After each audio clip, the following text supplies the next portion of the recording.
আপনারা উচ্চারণ করবেন আপনাদের রচনায়। কৃষ্ণ মন্ত্র হইতে হবে সংসার মোচন, কৃষ্ণ নাম হইতে হবে সংসার মোচন, কৃষ্ণ নাম হতে পাবে কৃষ্ণের চরণ।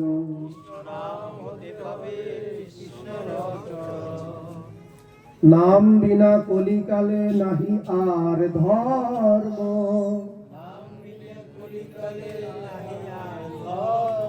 সর্বমন্ত্র সারনাম এই শাস্ত্র মর্ম। নাম বিনা কলিকালে নাহি আর ধর্ম,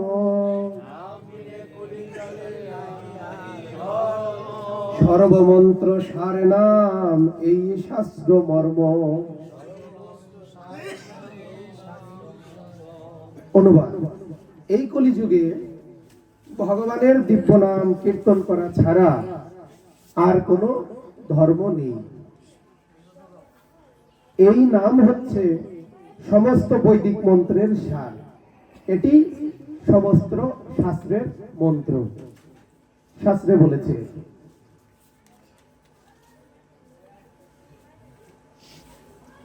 হরের নামৈব হরের নামৈব হরের নামৈব কেবলম, কলনস্তেব নস্তেব গতিরন্যথা।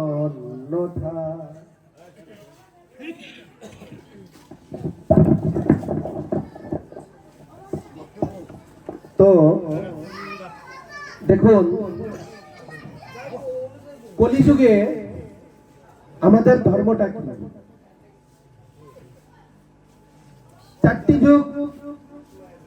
চারটি যুগের সর্ব অন্তে যে যুগটি রয়েছেন সেই যুগ হচ্ছে কলিযুগ, তাই না? আমরা কলিযুগে আছি না? আর এই কলিযুগে আমরা কলির প্রভাবে আমরা পড়ে গিয়েছি, তাই না? কি ঘোর কলিতে পড়ে গিয়েছি না? দাপর যুগে বলেছিল যে কলিযুগে এমন অবস্থা হবে, এই জলটাকেও অর্থের বিনিময়ে নিতে হবে এবং বিশুদ্ধ জল অভাব হয়ে যাবে। কারণ কি?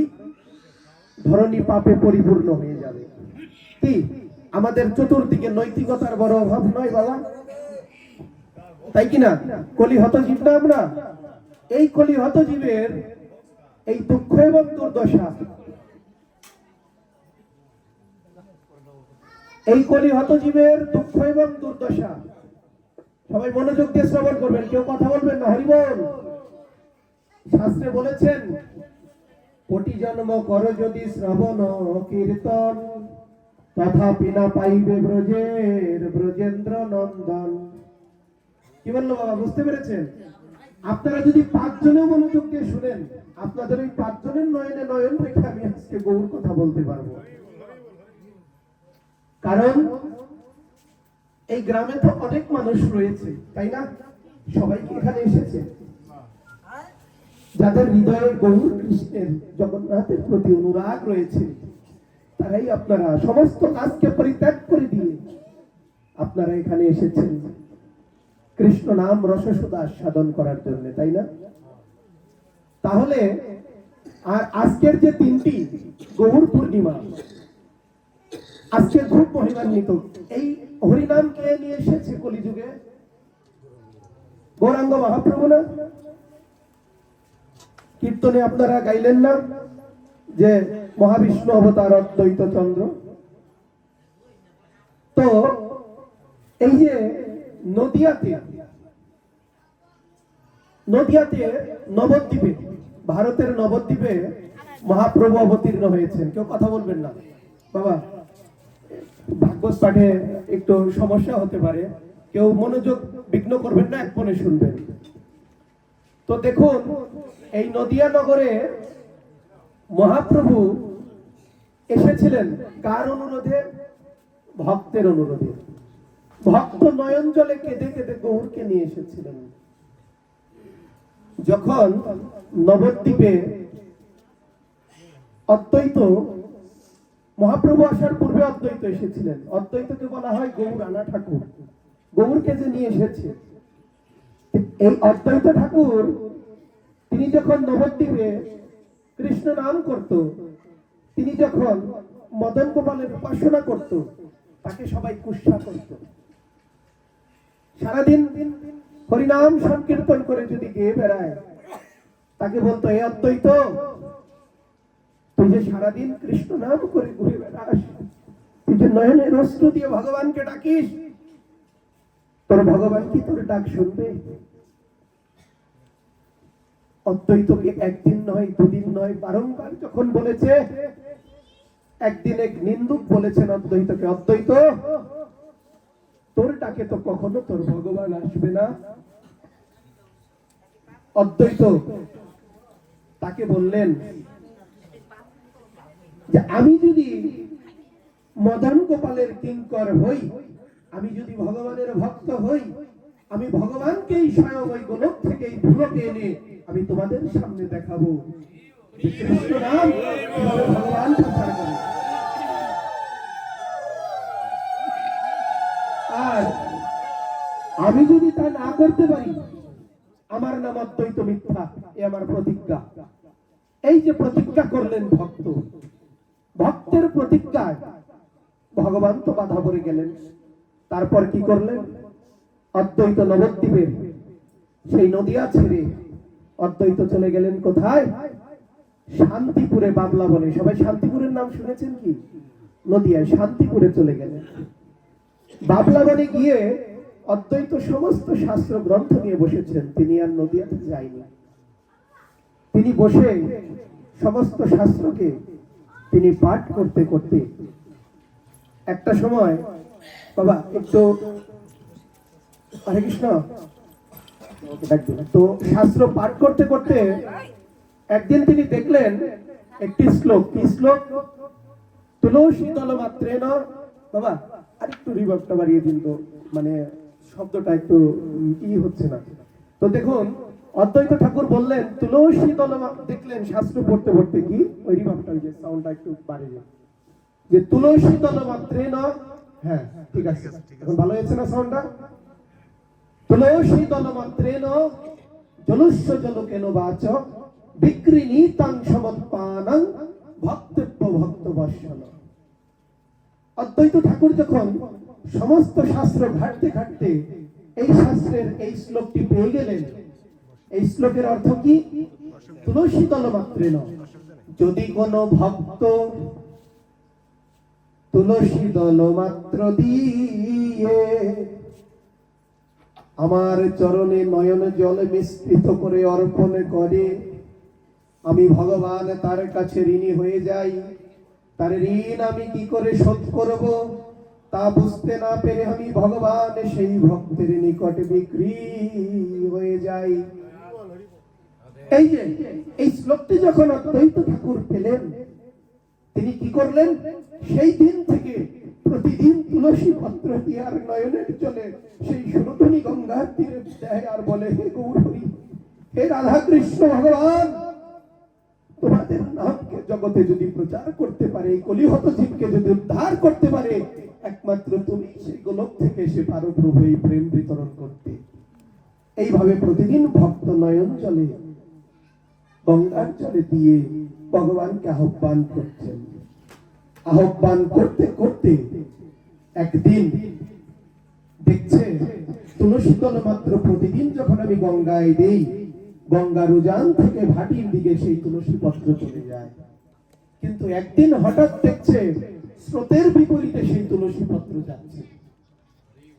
অদ্বৈত ঠাকুর অবাক হয়ে গেলেন, স্রোতের বিপরীতে তুলসী পত্র যাচ্ছে, আমি দেখি তুলসী পত্রটা কোন দিকে যায়। তুলসী পত্রের পেছন পেছন ছুটতে ছুটতে অদ্বৈত ঠাকুর দেখলেন নবদ্বীপের ঘাটে আমার জগৎজননী সচিমাতা তিনি স্নান করছেন। সেই তুলসী পাতাটি সচিমাতার চারদিকে 7 বার প্রদক্ষিণ করে তার গর্ভমাঝে এসে তুলসী পত্রটি লীন হয়ে গেলেন। সেই দিন অদ্বৈত বুঝতে পারলেন আমার ভগবান আমার ডাক শুনেছেন। সেই থেকে প্রতিদিন অদ্বৈত নদিয়ায় থেকে থেকে সেই সচিমাতাকে দূর থেকে দর্শন করতে, যে আমার সচিমাতার গর্ভেই তো আসবেন আমার সেই ভগবান, যেই আমার এই হরি নাম করি থেকে আমাকে কুৎসা করে তারাদেরকে প্রেম দিয়ে জগৎকে ভাসাবে। এইভাবে যখন ফাল্গুনী দোল পূর্ণিমা চলে আসলো, এই আজকের দিন, সেই দিন ছিল চন্দ্রগ্রহণ, চাঁদের গ্রহণ লেগেছিল সেই দিন। আজকেও লেগেছে না? তাহলে দেখুন, সেই চন্দ্রগ্রহণের সময় মহাপ্রভুর আগমন হয়েছে। বৈষ্ণব কবি বৃন্দাবন দাস ঠাকুর বললেন, একদিনে 3টি গ্রহণ সেদিন হয়েছিল। কারা বুঝতে পেরেছে? যারা রসিক ভক্ত। কেননা ওরে দেখিয়া না দেখে যতই অভক্তের গণ, উলুকে না জইছে দেখে সূর্যের কিরণ। যারা উলুক, যারা পেঁচা, তারা আবার গৌর হরিকে চিনতে পারে না। দেখবেন তারা গৌরের কথা হলে, কৃষ্ণের কথা হলে, হরিনাম হলে তারা দেখেও না দেখার ভান করে চলে যাবে। আর যে সমস্ত ভক্তের গৌরের প্রতি অনুরাগ আছে, কৃষ্ণের প্রতি প্রেম আছে, দেখবেন সেই সমস্ত ভক্ত অনুরাগ দিয়ে বসে বসে আপনাদের সাথে কীর্তন করছে এবং ভাগবত কথা শ্রবণ করে দুফোঁটা নয়নের জল দিয়ে ভগবানকে ডাকছে। সবার ভাগ্যে কি হয়? সবার ভাগ্যে কি নয়ন জলে ভগবানকে ডাকা হয়? ওই আমার মন পাশান, আমার মন তো বলে না। আজকে চন্দ্রগ্রহণের ছলে ভগবান আসছেন। কেন?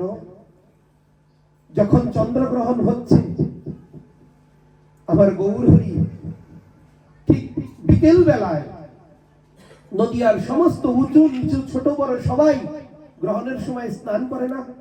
গঙ্গা স্নান করে তো।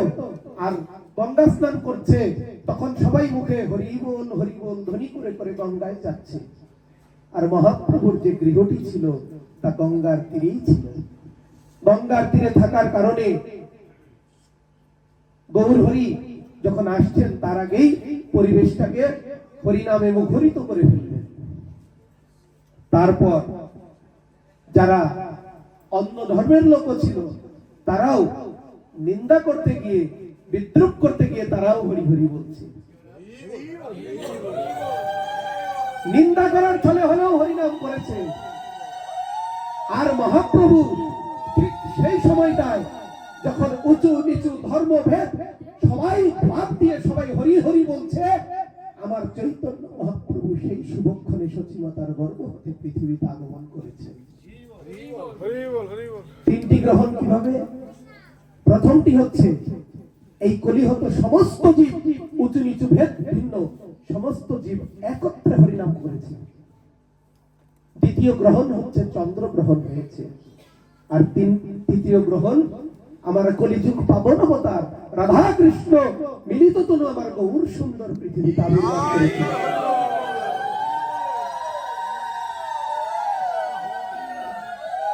তাহলে গৌর হরি আমাদের কি ইঙ্গিত দিলেন? গৌর হরি আশা ইঙ্গিত দিলেন, কেবা বিপ্র কেবা নেশি শূদ্র কেনে নয়, ওরে যেজন কৃষ্ণ তত্ত্ববেত্তা সেই তো গুরু হয়। কে বিপ্র, কে ব্রাহ্মণ, কে সন্ন্যাসী, কোনো বিচার নেই হরিনামে, সবাই সমান। গৌর হরি এই ইঙ্গিত দিলেন তার জন্মের সময়। আর বৃন্দাবন দাস ঠাকুর তিনি বললেন, কি বললেন? বললেন যে আজকে গগনের চাঁদ মুখ লুকিয়েছে। কেন? আমার নিষ্কলঙ্ক গৌর হরি, আমার গোরা চাঁদ পৃথিবীতে এসেছে, তাই ওই কলঙ্কিত চাঁদ মুখ লুকিয়ে ফেলেছে। দেখুন, চাঁদেরও তো কলঙ্ক আছে। চন্দ্রদেবের যে গুরু ছিল বৃহস্পতি, তার পত্নীর প্রতি কুদৃষ্টির কারণে চাঁদ অভিশপ্ত হয়ে তার কলঙ্ক হয়েছে। কি আমরা গানেও তো শুনেছি, শুনি আমি লোকের মুখে, চাঁদেরও কলঙ্ক আছে, তাই না?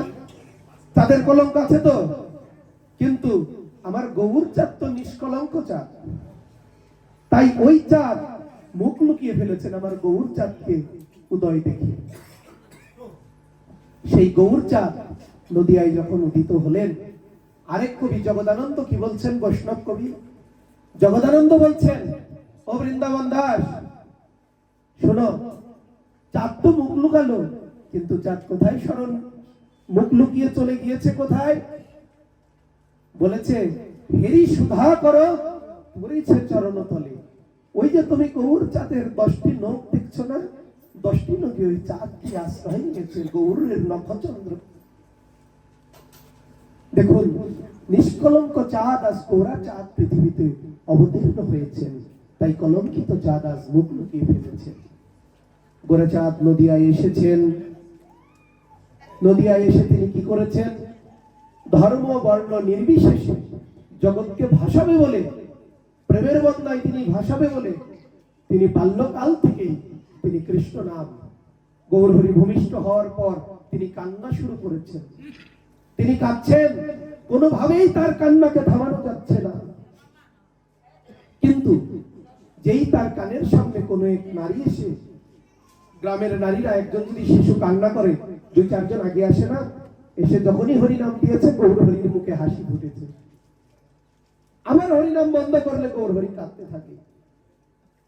দেখুন, ভগবান হরিনামের খেলা খেলবে বলে জন্মের থেকেই ভগবান কতগুলো উপসর্গ আমাদেরকে দিয়েছে। আর অদ্বৈত দেখছেন, এই তো আমার গৌরহরি, এই তো আমার প্রেমের ঠাকুর। আজ গৌরহরি 3 দিনে বড় হচ্ছে, বড় হয়ে তিনি যৌবনে পদার্পণ করেছেন। 24 বৎসরান্তে মহাপ্রভু সন্ন্যাস নিয়ে চলে গিয়েছেন নীলাচল ধামে। মহাপ্রভু 48 বৎসর পৃথিবীতে বিচরণ করেছেন। কত বছর মহাপ্রভু ছিলেন? 48 বৎসর ছিলেন। মহাপ্রভু কিন্তু 50 বৎসরও বাঁচেনি, 48 বৎসর ছিলেন। এই 48 বৎসরের মধ্যে তিনি 24 বৎসর ছিলেন নবদ্বীপের নদিয়ায়। তাহলে অর্ধেক জীবন তিনি নদিয়াতে কাটিয়েছেন, আর বাকি অর্ধেক জীবন তিনি সন্ন্যাস নিয়ে চলে গিয়েছেন বাড়ি ছেড়ে। ঘরের স্বর্গ ঐশ্বর্য সম স্ত্রী পরিত্যাগ করে দিয়ে আমাদের মতো কলিহত জীবের জন্য তিনি ভিক্ষার ঝুলি নিয়ে ঘুরে ঘুরে বেরিয়েছেন, আর আমাদেরকে কৃষ্ণ নাম প্রেম দান করেছেন। এই গৌরহরি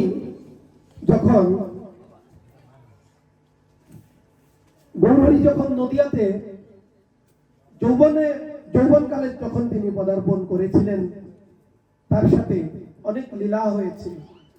যেমন চৈতন্য চরিতামৃতে, আজকে শুধু গৌরের কথাই বলবো। হ্যাঁ, গৌর পূর্ণিমা ভালো লাগছে তো আপনাদের? ঠিক আছে, গৌরের কথা বলবো আজকে। সপ্তদশ পরিচ্ছেদটা একটু বের করি, এখানে একটু ভালো লীলা আছে ভগবানের। দেখুন, গৌরহরি একদিন যৌবনে পদার্পণ করে যখন তিনি এই বাড়ি ও বাড়ি ঘুরে বেড়ায় না, তো মহাপ্রভু একদিন প্রেমরসে উৎফুল্ল হয়ে তিনি বসে আছেন। ওই সময় কি হলো, একজন জ্যোতিষী আসলো। কি? আর দিনে জ্যোতিষ সর্বজ্ঞ এক আইল, তাহার সম্মানে করি প্রভু প্রশ্ন কইল। দেখুন, একটা সর্বজ্ঞ একজন জ্যোতিষী মহাপ্রভুর কাছে এসেছেন, এবং মহাপ্রভু তাকে প্রশ্ন করলেন সম্মান করে। কি প্রশ্ন করলেন? কিয়া ছিল আমি পূর্ব জন্মে কহ গণি, গণিতে লাগিলা সর্বজ্ঞ প্রভু বাক্য শুনি। যে মহাপ্রভু বলছেন, তুমি আমার হাতটি দেখো, আমি পূর্ব জন্মে কি ছিলাম একটু গুণে আমাকে বলো, বর্ণনা করে বলো। মহাপ্রভু বলছেন, যিনি স্বয়ং ভগবান, তিনি আজকে জ্যোতিষীর কাছে হাত দেখাচ্ছেন। গণি ধ্যানে দেখে সর্বজ্ঞ মহাজ্যোতির্ময়, অনন্ত বৈকুণ্ঠ ব্রহ্মাণ্ড সবার আশ্রয়। দেখুন, ওই গণি হাতটি দেখে তিনি দেখছেন, এ তো সাধারণ কেউ নয়, ইনি মহাজ্যোতির্ময় এবং অনন্ত বৈকুণ্ঠ ব্রহ্মাণ্ড যার আশ্রয়। আমরা কারো আশ্রয় নিই না। যেমন আজকে আমি আপনাদের আশ্রয় নিয়ে আপনাদের সামনে গৌর কথা বলার সুযোগ পেয়েছি, সেরকম মহাপ্রভু তাকে আশ্রয় করতো এই ব্রহ্মাণ্ড। বিশ্ব ব্রহ্মাণ্ড এবং বৈকুণ্ঠ, পরম তত্ত্ব, পরম ব্রহ্ম, পরম ঈশ্বর, দেখি প্রভুর মূর্তি সর্বজ্ঞ হইলা ফাপর। এই যে মহাপ্রভুর পরম তত্ত্ব, পরম ঈশ্বর গৌর সুন্দরকে দেখে সবাই কি হলেন? ফাপর হয়ে গেলেন। ওই জ্যোতিষী, যে আমি কার হাত দেখছি? তিনি পরম জ্যোতির্ময়, তার এত জ্যোতি, তিনি কে ছিলেন?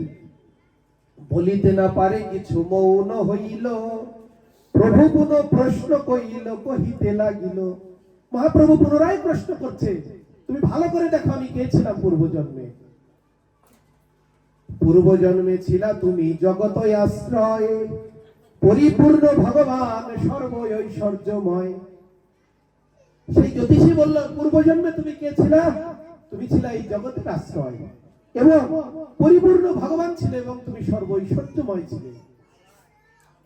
দেখুন জ্যোতিষ শাস্ত্র তাও মহাপ্রভুর হাত দেখে তাকে পূর্বজন্মে ভগবান স্বীকৃত করছে। জ্যোতিষ শাস্ত্র তো মিথ্যা হতে পারে না, তাই কি হয়? কুষ্টি গণনা,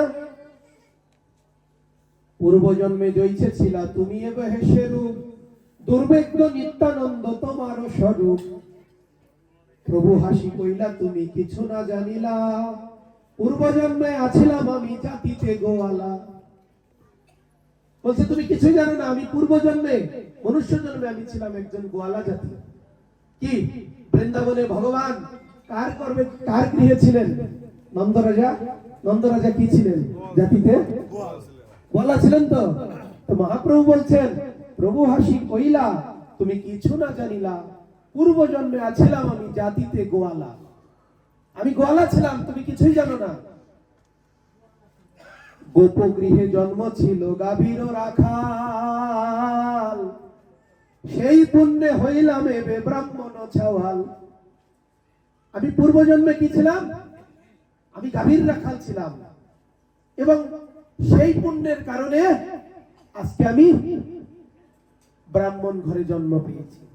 কারণ ভগবানের যে প্রণাম মন্ত্র রয়েছে, সেই প্রণাম মন্ত্রে বলেছেন, নমো ব্রাহ্মণ্য দেবায় গো ব্রাহ্মণ্যায় হিতায় চ জগদ্ধিতায় কৃষ্ণায় গোবিন্দায় নমো নমো। গো ব্রাহ্মণায় হিতায় চ, যারা গাভীর সেবা করে এবং ব্রাহ্মণদের হিতে কাজ করে তারা কি হয়? তারা ব্রাহ্মণ কুলে জন্ম পায়। তাই আজ মহাপ্রভু বলছেন যে আমি গোপী গৃহে জন্ম ছিল গাভীর রাখাল, সেই পুণ্যে হইলাম এবে ব্রাহ্মণ ছাওয়াল। আমি ব্রাহ্মণের ঘরে এই কারণে জন্ম পেয়েছি, কারণ আমি গাভী এবং ব্রাহ্মণের সেবা করেছিলাম পূর্বজন্মে। সর্বজ্ঞ কহে আমি তাহা ধ্যানে দেখিলাম, তাহাতে ঐশ্বর্য দেখে ফাপর হইলাম। যে তুমি তো তাই বলছো, কিন্তু আমি তো যা ধ্যানে দেখলাম, আমি যা গণনায় পেলাম, তা দেখে তো আমি ফাপর হয়ে গেলাম, কারণ তুমি তো পূর্বজন্মে ছিলে মহা ঐশ্বর্যময়। সেই রূপ এই রূপ দেখিয়া কাকার, কবু বোধ দেখি এই মায়া তোমার। তোমার যে রূপ আমি আগে দেখেছি, ধ্যানে দেখেছি, তোমার এই এখনো তুমি সেই রূপে আছো, কিন্তু জগতের বাসী তোমায় চিনতে পারছে না, কারণ তুমি মায়া দ্বারা তাদেরকে আচ্ছাদন করে রেখেছো। দেখুন ভগবান শ্রীকৃষ্ণ যখন বৃন্দাবনে জন্ম নিয়েছিল, বৃন্দাবনে যখন যশোদা নন্দরাজার ঘরে ছিল, তখন কি কেউ জানতে পেরেছিল মা যশোদা যে আমার সন্তানই ভগবান? যদি তাই জানতো, তাহলে কি ভগবানকে ওই নলি ভাণ্ড চুরি করার সময় দড়ি দিয়ে বাঁধতে যেত? যদি জানতো আমার গৃহে ভগবান এসেছে, তাই ভগবান তার মায়া দিয়ে মা যশোদাকে ভুলিয়ে রেখেছিল। কেন? যদি আমার মা জানতে পারে আমি ভগবান, আমি তো মায়ের শাসন পাবো না। এই বাৎসল্য রস আস্বাদন করার জন্য তিনি কি করলেন? এই বাৎসল্য রস আস্বাদন করার জন্য তিনি মায়া দিয়ে ভুলিয়ে রাখলেন। তিনি ছোটবেলায় কত অসুরকে বধ করেছেন, তথাপি মা যশোদা তাই সে বুঝতে পারেনি যে স্বয়ং ভগবান। তো এজন্য এই জ্যোতিষীও বলছে যে আমি নিশ্চিতভাবে জানি যে আপনার রূপ এবং ধ্যানে আমি যেই রূপ দর্শন করেছি তা এক। যদি কোনো পার্থক্য আমি দর্শন করে থাকি, তাহলে তা আপনারই মায়া। কি ভগবান যদি আমাদেরকে চিনতে না দেয়, আমরা চিনতে পারবো? ভগবান কখন কোন বেশে কোথায় চলে আসে আমরা জানতে পারবো? অদ্যাবধি সেই লীলা করে গোরাই, কোন কোন ভাগ্যবান তা দেখিবারে পায়। এখনো মহাপ্রভু অদ্যাবধি লীলা করছেন। ভগবান তো সর্বজ্ঞ বিরাজময়, তাই না? কে দর্শন পায়? সেই ভগবানকে সেই দর্শন পায় যে প্রেম করে ভগবানকে ডাকতে পারে। তাছাড়া ভগবানকে দর্শন করা যায় না। ভগবান তিনি সবাইকে ধরা দেয় না। কার কাছে ধরা দেয়? ভগবান বলেছে, আমি জ্ঞানীর জ্ঞানে থাকি না, যোগীর যোগে থাকি না, আমি ধ্যানীর ধ্যানে থাকি না, আমি ধনীর ঐশ্বর্যে থাকি না, কিন্তু আমি ভক্তের প্রেম ভক্তি ভরা নয়ন জলে আমি ভগবান বাধা পড়ে থাকি।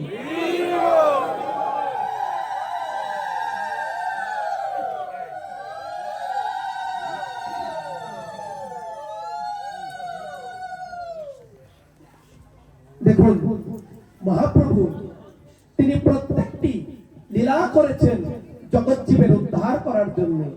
আজ অদ্বৈত তিনি মহাপ্রভু যখন 24 বৎসরান্তে তিনি সন্ন্যাস নিয়ে চলে যাচ্ছেন, যে আহ্বান করে গৌরহরিকে এই পৃথিবীতে নিয়ে আসলো, কে নিয়ে আসলো? অদ্বৈত ঠাকুর, তাই না? আজ 24 বৎসর মহাপ্রভু নদিয়ায় লীলা করেছেন। লীলা করার পর মহাপ্রভু যখন সন্ন্যাস নিয়ে চলে যাচ্ছেন, কেন সন্ন্যাস নিচ্ছেন মহাপ্রভু? মহাপ্রভু এই কারণে সন্ন্যাস নিচ্ছেন, তার একটি লীলা রয়েছে। কি লীলা? মহাপ্রভু তিনি দেখলেন যে আমি যদি সন্ন্যাস না নেই, সন্ন্যাসী বুদ্ধে মোরে করিবে নমস্কার, তথাপি পাইবে নিস্তার, আমি করিব তাদের উদ্ধার। আমি সন্ন্যাসী হয়ে জীবের দ্বারে দ্বারে কাঙালের মতো ঘুরে ঘুরে কৃষ্ণ নামের ভিক্ষা চাইব, তখন তারা এই আমাকে যদি সন্ন্যাসী দেখে আমাকে নমস্কার করে, আমি তাদেরকে কৃপা করে কৃষ্ণ নামের প্রেম পুরুষার্থ দান করব। তা না হলে ভগবান দাপর যুগে তিনি এসেছেন সুদর্শন চক্র নিয়ে, ভগবান শ্রীকৃষ্ণ ত্রেতায় তিনি এসেছেন ধনুক নিয়ে, তীর ধনুক নিয়ে। তিনি সত্য যুগে নৃসিংহ অবতার হয়ে তিনি হিরণ্যকশিপুরকে বধ করেছেন, তাই না? কিন্তু মহাপ্রভু এবার এসেছেন, এবে অস্ত্র আমি না ধরিব, প্রাণে কাউকে না বলিব, প্রেম দিয়া করিব উদ্ধার।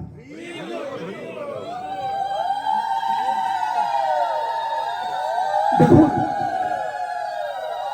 এইবার কোন অস্ত্র ধরবো না, আমি কোন অস্ত্র এবার ধরবো না, তথাপি জগৎবাসী উদ্ধার হবে। কতটুকু করুন না। রাবণকে বধিলেন তিনি তীর ধনুক দিয়ে, সেই ভগবান শিশুপালকে হত্যা করলেন সুদর্শন চক্র দিয়ে। আর এই যুগে যখন আমার নিতাই গিয়েছেন জগাই মায়ের কাছে, কেন গিয়েছেন? মহাপ্রভু বলেছেন, ও নিতাই হরিদাস শোনো, তোমরা কি করবে জানো? শোনো শোনো নিত্যানন্দ, শোনো হরিদাস, আমার আজ্ঞাই এই করহ বিকাশ, প্রতি দ্বারে দ্বারে গিয়া করো এই ভিক্ষা, বল কৃষ্ণ ভজ কৃষ্ণ, করো কৃষ্ণ শিক্ষা।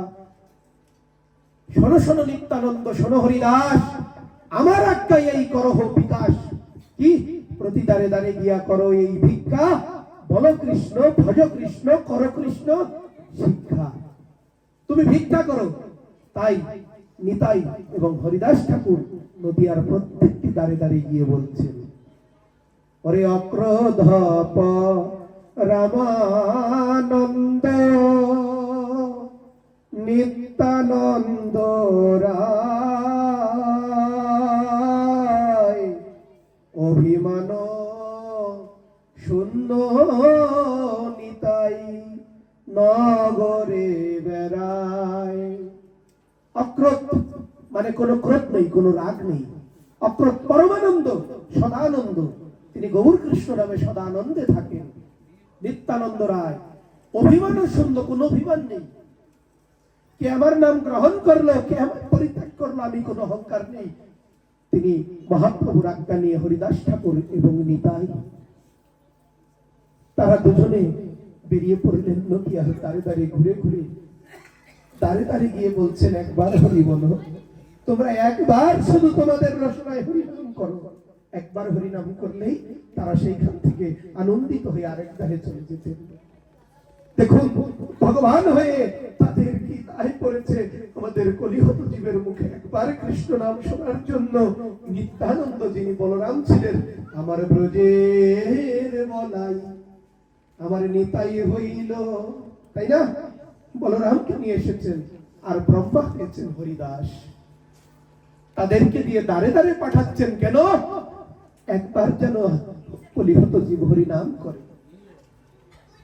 কারণ আমরা কলিহত জীব এমন মায়া দ্বারা আচ্ছাদিত হয়ে গেছি, আমরা এমন কৃষ্ণ নাম, এমন মধুমাখা এই মহামন্ত্র কলিযুগ পাবন অবতার, একবার নাম নিলে যত পাপ হয়, জীবের সাধ্য নাই তত পাপ করে, কিন্তু আমরা একবার নাম নেওয়ার সময় আমাদের নেই। তাই দাঁড়ে দাঁড়ে গিয়ে ভিক্ষা করে বলছেন তোমরা কৃষ্ণ নাম করো। এইভাবে দাঁড়ে দাঁড়ে যখন ভিক্ষা করছেন, কৃষ্ণ নামের কৃষ্ণ বলাচ্ছেন, হঠাৎ করে একদিন দুই পাষণ্ডী নদিয়া জগাই এবং মাধের কাছে হরিদাস ঠাকুর এবং নিতাই গেলেন। নিতাই বলছেন, ও জগাই মাধাই তোমরা একবার হরিনাম করো। একবারও হরিনাম তারা করে, বলেছেন চলে যাও। পরের দিন আবার গিয়েছেন। হরিদাস ঠাকুর বলছেন, নিতাই ওই পাষণ্ডীদের কাছে যাবে না, ওরা ভালো নয়, ওরা তোমার নামকে গ্রহণ করবে না। নিতাই বলছেন, হরিদাস মহাপ্রভু আমাদের কি আজ্ঞা দিয়েছে? মহাপ্রভু আমাদের আজ্ঞা দিয়েছে তোমরা প্রতি দ্বারে দ্বারে গিয়ে প্রত্যেকের কাছে গিয়ে তোমরা কৃষ্ণ নাম চাইবে। তাহলে জগাই মাধাইও তো তার মধ্যে পড়েছে। প্রেমের বন্যা যদি বন্যা হয়, গ্রামে যদি বন্যা হয়, কোনো কি উঁচু নিচু ভেদ থাকে, সব তো নিয়ে যায় না, ও বাবা যায় না। তাহলে হরিনামের বন্যায় যদি আমার মহাপ্রভু এই জগৎকে ভাসাবে, তাহলে জগাই মাধাই কেন বাদ করবে? তাই না? এই জগাই মাধাইকে নিতাই পরের দিনও কৃষ্ণ নাম দিতে যাবে। হরিদাস ঠাকুর বলছেন, নিতাই আমি বৃদ্ধ মানুষ, হ্যাঁ তুমি যাও, আমি যাবো না আজকে ওদের কাছে।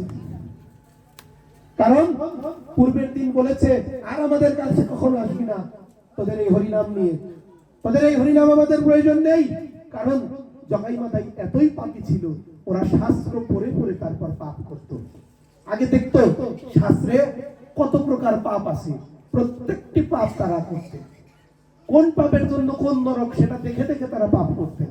এহেন কোনো পাপ কর্ম নাই জগাই মাধাই না করেছে। কিন্তু যেদিন মহাপ্রভু আজকে নিতাই এবং হরিদাসকে পাঠিয়েছেন, তাই জগাই মাধাইয়ের কাছে গিয়ে নিতাই একাই বললেন, ও জগাই মাধাই তোমরা একবার কৃষ্ণ নাম করো। সেই সময় মাদক পান করা অবস্থা। জগাই মাধাইয়ের থেকে মাধাই কি করলেন? মাধাই গিয়ে নিতাইয়ের মাথায় সেই কলসি আঘাত করে নিতাইয়ের মাথা ভাঙিয়ে রক্ত দিয়ে ভূমিষ্ঠ করে তোলেন। যখন ভক্তের মাথায় আঘাত লেগেছেন, হরিদাস ঠাকুর দৌড়ে গিয়ে বলেছেন, মহাপ্রভু আমার নিতাইকে জগাই মাধাই আঘাত করেছেন। মহাপ্রভু ক্রোধান্বিত হয়ে ছুটে চলে গেছেন জগাই মাধাইয়ের কাছে। জগাই মাধাইয়ের কাছে গিয়ে মহাপ্রভু বলছেন, আমার নিতাইয়ের গায়ে কে আঘাত করেছে? কে আমার নিতাইয়ের গায়ে আঘাত করেছে? জগাই মাধাই দাঁড়িয়ে আছেন। মহাপ্রভু সাথে সাথে সেই সুদর্শন চক্রকে তিনি আহ্বান করেছেন। নিতাই চাহা মহাপ্রভু পা দুটি জড়িয়ে ধরেছে, বলছে, নিতাই তুমি আজকে আমাকে আটকাবে না।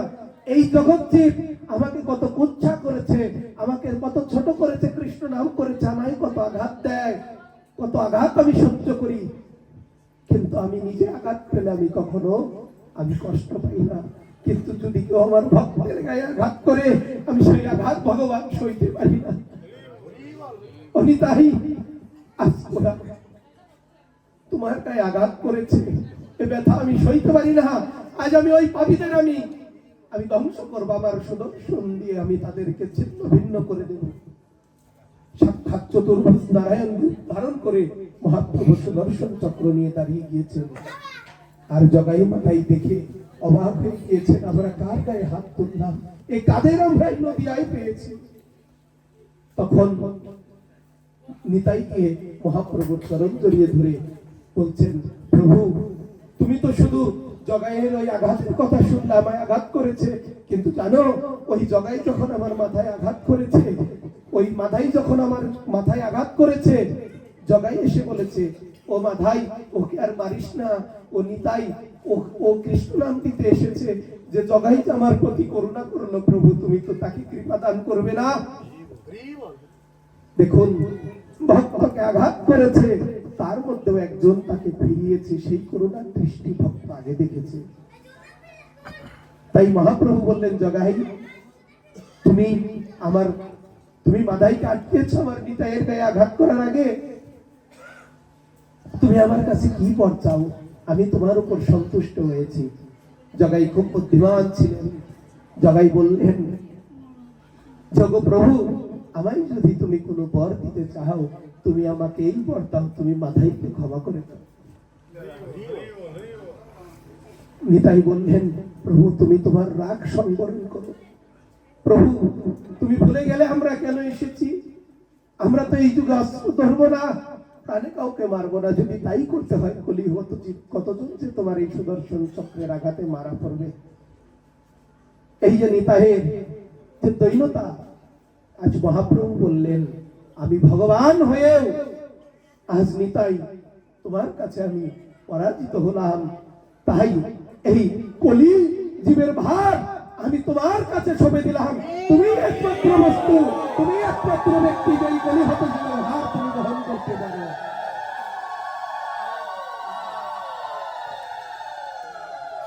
তাই বলেছেন, হেন নিতাই কৃপা বিনে ভাই, আমার রাধা কৃষ্ণ পাইতে নাই, ওই না দৃঢ় করি ধরণী তারে পায়, ওরে দৃঢ় করি ধরণী তারে পায়,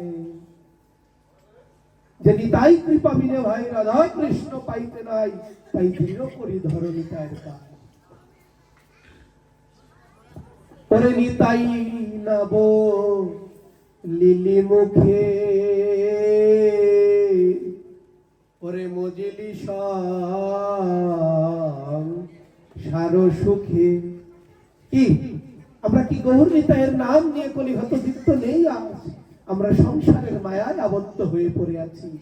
তাই বৈষ্ণব পদকর্তা এই জগতের জগৎজীবের দুর্দশা দেখে বললেন, ওরে নিতাই না বলিলি মুখে, মজিলি সংসার সুখে, ওরে বিদ্যা কুলে কি হইবে তো? এই বিদ্যা দিয়ে কি হবে? নিতাই না বলিলি মুখে, মজিলি সংসার সুখে, সুখে মজে রইলি, এই বিদ্যা কুলে কি হইবে তো? তাই এই কলিহত জীবের ভার আমার ভগবান গৌর সুন্দর কার হাতে তুলে দিলেন? নিতাইয়ের হাতে।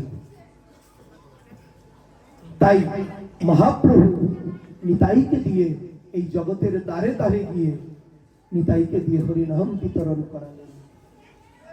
মহাপ্রভু নিতাইকে এত বড় ভার দিলেন এবং মহাপ্রভু নিতাইকে পরীক্ষা করে দেখলেন, নিতাই এই জগতের ভার নেওয়ার একমাত্র যোগ্য ব্যক্তি। এই জগতে আমরা যাই করি না কেন, এই হরিনাম আমাদের শেষ সম্বল। এই হরিনামে হয় সর্ব জীবের উদ্ধার। ওই চারি যুগে চারি ধর্ম জীবেরও কারণ, কলি যুগের ধর্ম হয় হরিনাম সংকীর্তন। অতএব কলি যুগে নামে যজ্ঞসার, অন্য কোন ধর্ম নিলে নাহি পাবে পার। কি পার আছে গো বাবা? অন্য কোন ধর্মে পার আছে? যদি তাই থাকে আমরা সারা জীবনের অন্তিম সময়ে যখন আমার দেহ পড়ে থাকে, হ্যাঁ, আমার গলায় কণ্ঠে তুলসী মালা দিয়ে, বুকে গীতা দিয়ে এই হরিনাম করতে করতে আমায় নিয়ে যায় শ্মশান ঘাটে, তাই না? তাই নিয়ে যায় না? সবাই কি বলে? বলো হরি হরি বল, তাই বলে না? তাহলে এই হরিনাম ছাড়া পারের যাওয়ার আর কোনো উপায় নেই, একমাত্র এই হরিনাম। আর এই হরিনাম নিতাই জগৎ জীবকে বিলিয়ে দিয়েছেন। মহাপ্রভু সন্ন্যাস নেওয়ার জন্য নদিয়া ছেড়ে চলে যাচ্ছেন, সবার দুঃখ হচ্ছে। আপনাদের এই গ্রামে যদি মহাপ্রভু জন্ম নেয় আর মহাপ্রভু যদি আপনাদের ছেড়ে চলে যায়, স্বয়ং ভগবান আপনাদের দুঃখ হবে না? এই গ্রাম থেকে যদি কোনো ব্যক্তি চলে যায় আপনাদের কষ্ট হবে না? কত মানুষ ছিল গ্রামে, সবাই তো একদিন না একদিন চলে যেতে হবে। কারো পিতা মাতা চলে গিয়েছে, কারো নিজেরও যাওয়ার সময় চলে এসেছে, তাই না? এইখানে আমরা যারা রয়েছি, কারো জীবনের হয়তো সকাল চলছে, কারো জীবনের দুপুর চলছে, আর কারো জীবনের হয়তো সন্ধ্যা নেমে এসেছে। কিছুক্ষণ পর আমার এই জীবনের বেলা অবসান হয়ে আমার পরপারে চলে যাওয়ার জন্য প্রস্তুতি।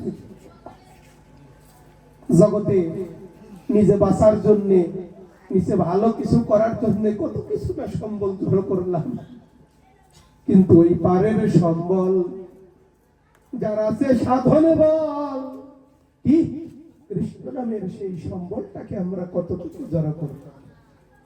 নিজের মনকে যদি নিজে প্রশ্ন করি, আমি কতটুকু আমি জড়ো করলাম, কতটুকু আমি ভেতরে রাখলাম, যে আবার ওই পারের সময় আমার করে দিতে হবে না।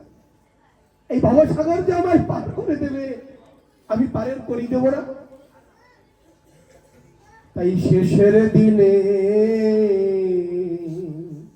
আমারও নাম বিনে আমার পারের কোন করি না।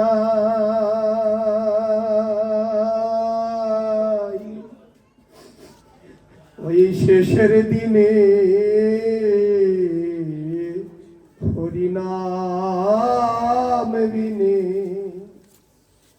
এই ভক্ত সঙ্গ করে করে যদি আমরা হরিনাম গাইতে গাইতে সেই পারের দড়িতে আমরা উঠতে পারি,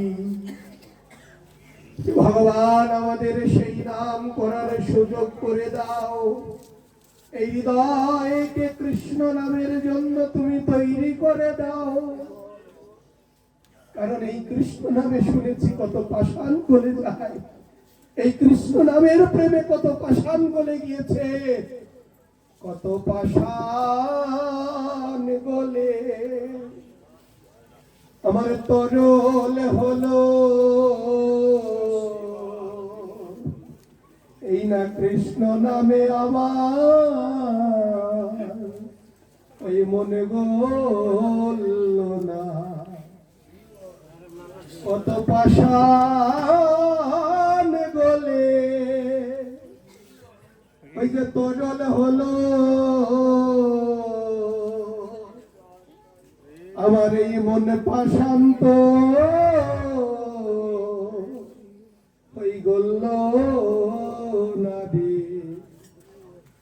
তোমরা দাও দাও ভক্তে ওই চরণে ধুলি, ওই ভক্তের চরণে ধুলি আমি আমার মাথায় তুলি। তুমি আমায় দাও দাও ভক্তে চরণে ধুলি। একমাত্র সাধুগুরু বৈষ্ণবের করুণা হলে যদি কৃষ্ণ নামে বদনে আসে, তবে অন্তিম সময়ে তাদের করুণায় আমি যেন আমার বদনে কৃষ্ণ নামে করতে পারি। যেদিন আমার দেহ হতে আমার প্রাণ পাখি চলে যাবে, সেই অন্তিম মুহূর্তে ভগবান গীতায় বললেন অন্তকালে চ মামেব শরণ মুক্ত কলে বরম যা প্রয়াতি সমদ্ভাব জাতি নস্তাত্ম সংশয়। হে অর্জুন, অন্তকালে যে ব্যক্তি আমার নাম স্মরণ করে দেহ হতে প্রাণ ত্যাগ করে, আমি ভগবান তার নিশ্চয়তা দিচ্ছি, সে তৎক্ষণাৎ আমাকেই প্রাপ্ত হয়। তাই ওই শেষের দিনে সাধুগুরু বৈষ্ণবের চরণে মিনতি, শেষের দিনে যেন কৃষ্ণ নাম করে করে আমার দেহ হতে প্রাণ যায়। কারণ প্রত্যেকের জীবনের বিদায় বেলায় একদিন তো আসবেই। সেই দিনে যদি কৃষ্ণ নাম না করতে পারি, তাহলে আমার পরপারের গতি কি হবে? তাই তো মহাপ্রভু এই মধুমাখা কৃষ্ণ নাম কলিহত জীবের জন্য এনে দিলেন। আর কলিহত জীবের এই এক কৃষ্ণ নাম নিলে সর্ব পাপে ক্ষয় হয়ে যায়। তাই কি বললেন? একবার নাম নিলে যত পাপ হরে, জীবের কি সাধ্য আছে জীবে তত পাপে করে। এই কৃষ্ণ নামে যদি আমি নিরন্তর লইতে পারি, আর যদি আমার সাধুগুরু বৈষ্ণবের কৃপা হয়ে যায়, এই ভক্ত সঙ্গে ভক্তের চরণ ধুলি আমার মস্তকে ধারণ করলে, বলেছেন আমার থেকে আমার নাম বড়। ভগবান বলেছেন আমার থেকে আমার নাম বড়, নাম হইতে আমার ভক্ত বড়, আর ভক্ত হইতে ভক্তের চরণে ধুলি অধিক বড়।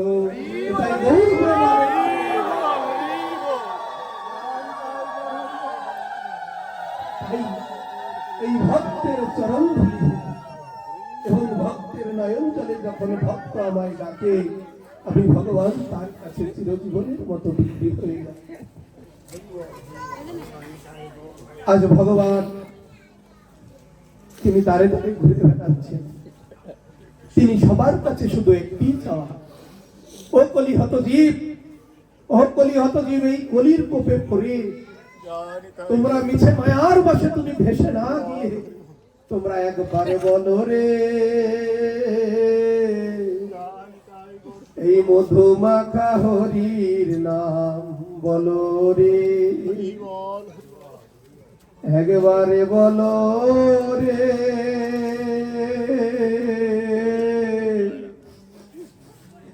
এই মধুমাখা হরির নাম বলো রে।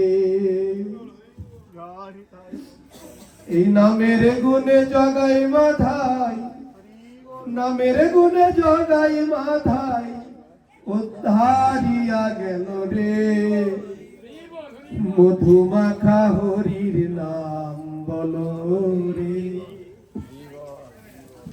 আজ ভগবান হয়ে তিনি কত করুণা ভয়, তিনি কতটুকু প্রেমিক হয়েছেন, আমাদের জীবের দ্বারে দ্বারে গিয়ে ভিক্ষা করছেন, তোমরা একবার রসনায় কৃষ্ণ নাম করো। এমন দয়াল ভগবান আর কোন যুগে কে পেয়েছে?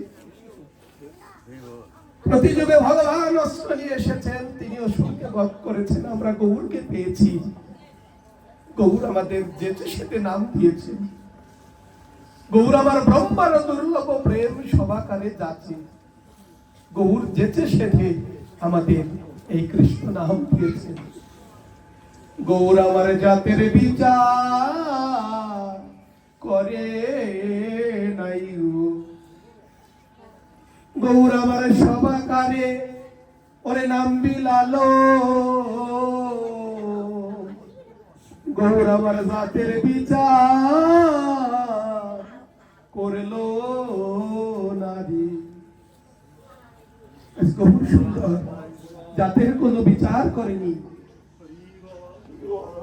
এবং এই গৌর যে নাম দিয়েছেন, এই নাম বিনা তারের কোনো উদ্ধারের কোনো পথ নেই।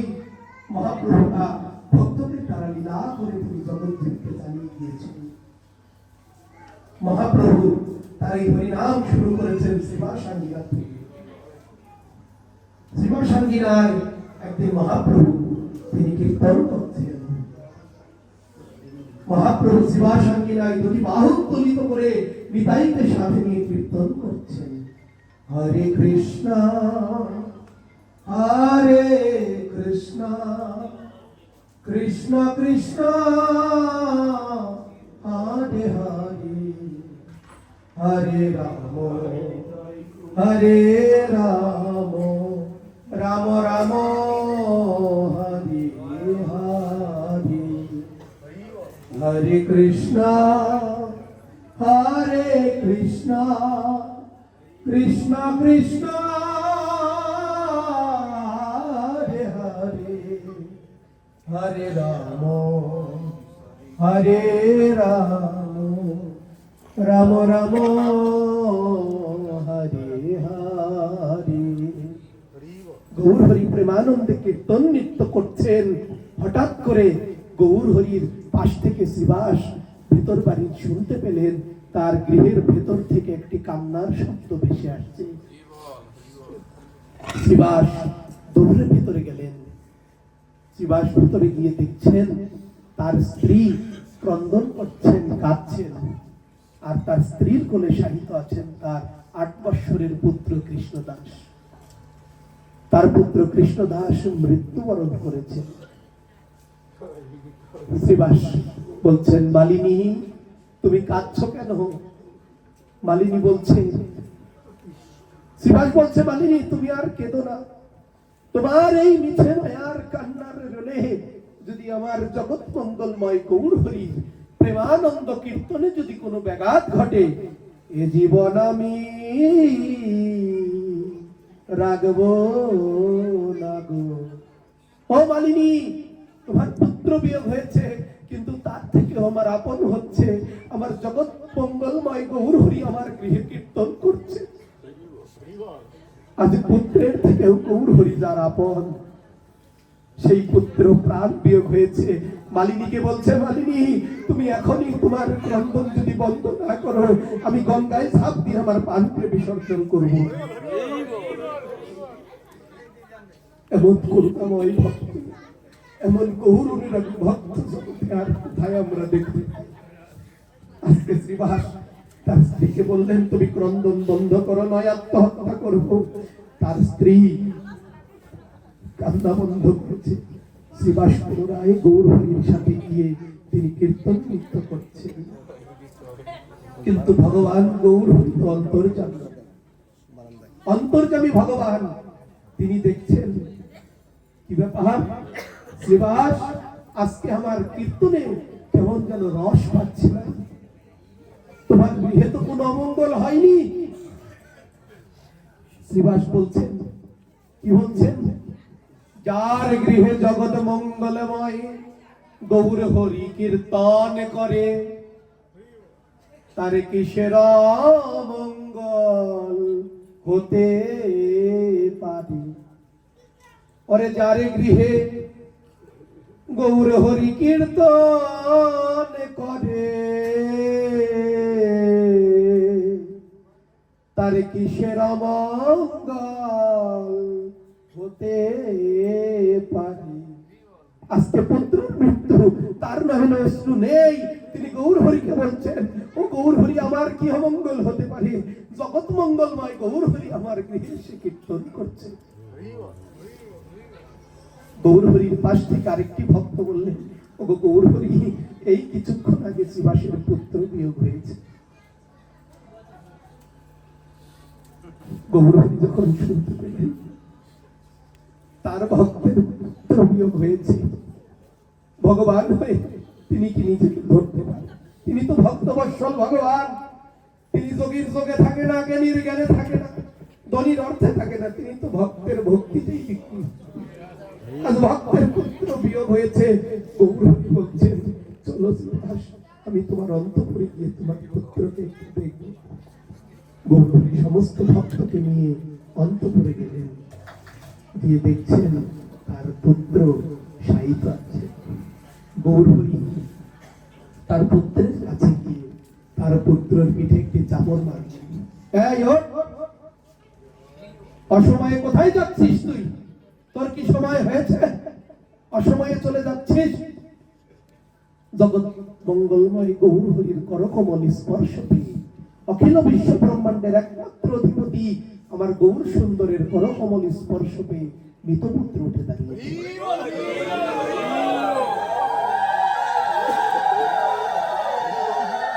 আজ মৃতপুত্র উঠে দাঁড়িয়ে তিনি বলছেন, কি বলছেন? গৌর হরি, আপনি আমায় ডেকেছেন? বলছে, হ্যাঁ, তুই দেখছিস না তোর মাতা ক্রন্দন করছে, তোর পিতার দুঃখ ভারাক্রান্ত হৃদয়, আমার কীর্তনে প্রেমানন্দ হচ্ছে না, তুই দেখছিস না? বলছে, গৌর হরি, কশ্য পিতা, কশ্য মাতা, কশ্য বন্ধু সহোদরা, এ জগতে কে কার পিতা, কে কার মাতা, কে কার বন্ধু, কে কার ভাই, গৌর তুমি বিনা আমার আর কে নাই। গৌর তুমি আমার মাতা পিতা, বন্ধু সখা, গৌর তুমি বিনে আমার আর কে নাই। বলছে, গৌর, কোটি কোটি বার আমি এই পৃথিবীতে জন্ম পেয়েছি, আজকে আমার যাওয়ার সময় হয়েছে। এই জগতে আমার এইটুক সময় আমার নিয়তিতে ছিল, তাই আমি এইটুক সময়েই চলে যাচ্ছি। কিন্তু গৌর হরি, আমি চলে যাচ্ছি, আজ আমার বড় আনন্দের দিন। কেন জানো? প্রতিবার যখন আমি জন্ম পেয়েছি, কখনো মৎস্য কুলে, কখনো পক্ষী কুলে, কখনো পশু কুলে, কখনো বৃক্ষ কুলে, কখনো কৃমি কীট জলজ প্রাণী হয়ে, মৎস্য হয়ে আমি জন্মগ্রহণ করেছি। কিন্তু গৌর হরি, প্রতিবার জন্ম নিয়েছি, আবার এই ধরাধামে আমাকে আসতে হয়েছে। কারণ কি? আব্রহ্মলোক পুনর্জন্ম ভাব, ব্রহ্মলোক পর্যন্ত সবাইকে আবার জন্ম মৃত্যু জরা ব্যাধিতে আমাদেরকে থাকতে হয়। কিন্তু গৌর হরি, এই জীবন আমার ধন্য হয়েছে। কেন? গৌর হরি, তুমি তো গীতায় বলেছো, ভগবান শ্রীকৃষ্ণ হয়ে অর্জুনকে বলেছো, অন্তকালে চ মামেব শরণ মুক্ত কলেবরম অপ্রয়তি সমন ভাব জাতি নস্তত্ব সংশয়। অন্তকালে যে তোমার নাম স্মরণ করে দেহ থেকে প্রাণ ত্যাগ করে তোমাকে পায়। এই জন্মে আমি তোমার শুদ্ধ ভক্তের গৃহে জন্ম পেয়ে জীবনের অন্তিম সময়ে তোমার শ্রীমুখ থেকে কীর্তন শুনতে শুনতে আমার প্রাণ বিসর্জন হয়েছে।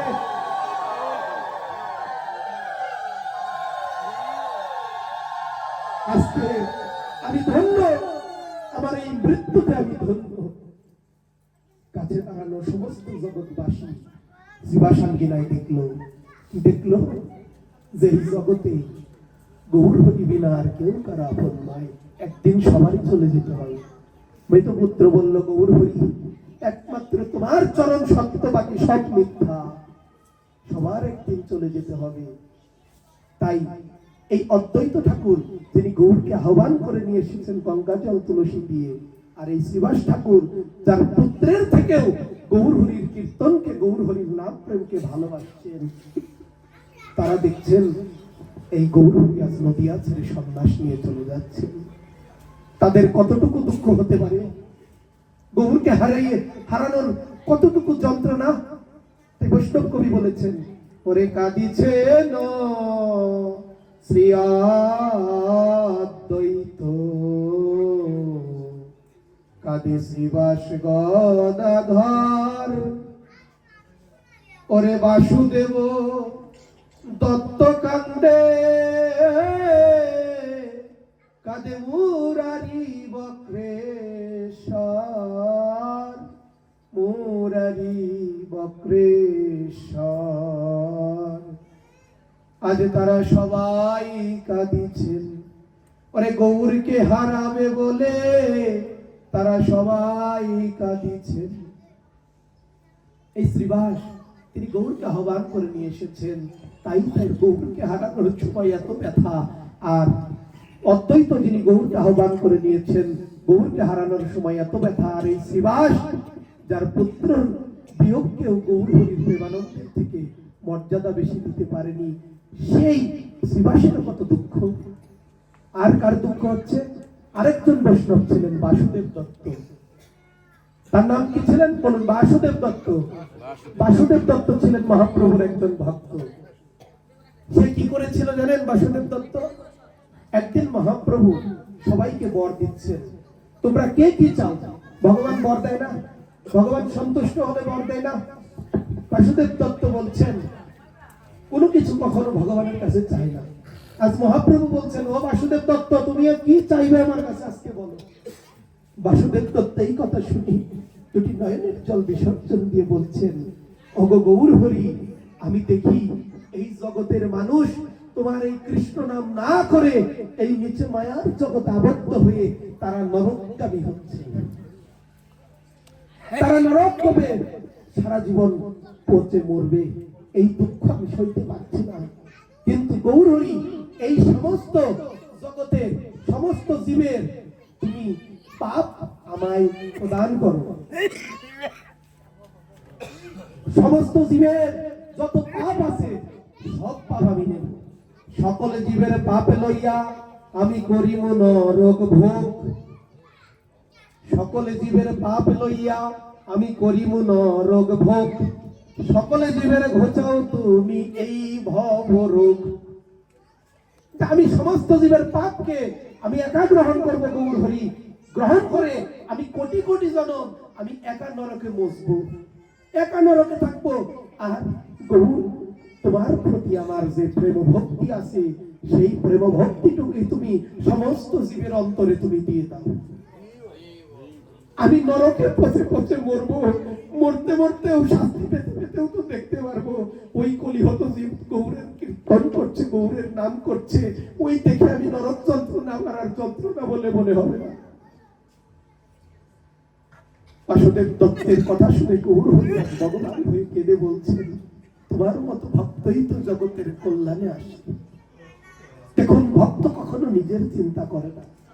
যারা শুদ্ধ ভক্ত, যারা ভগবানের একনিষ্ঠ ভক্ত, তারা কখনো নিজের আত্মসুখ দেখে না। তাদের আত্মসুখ বলতে কিছু থাকে না।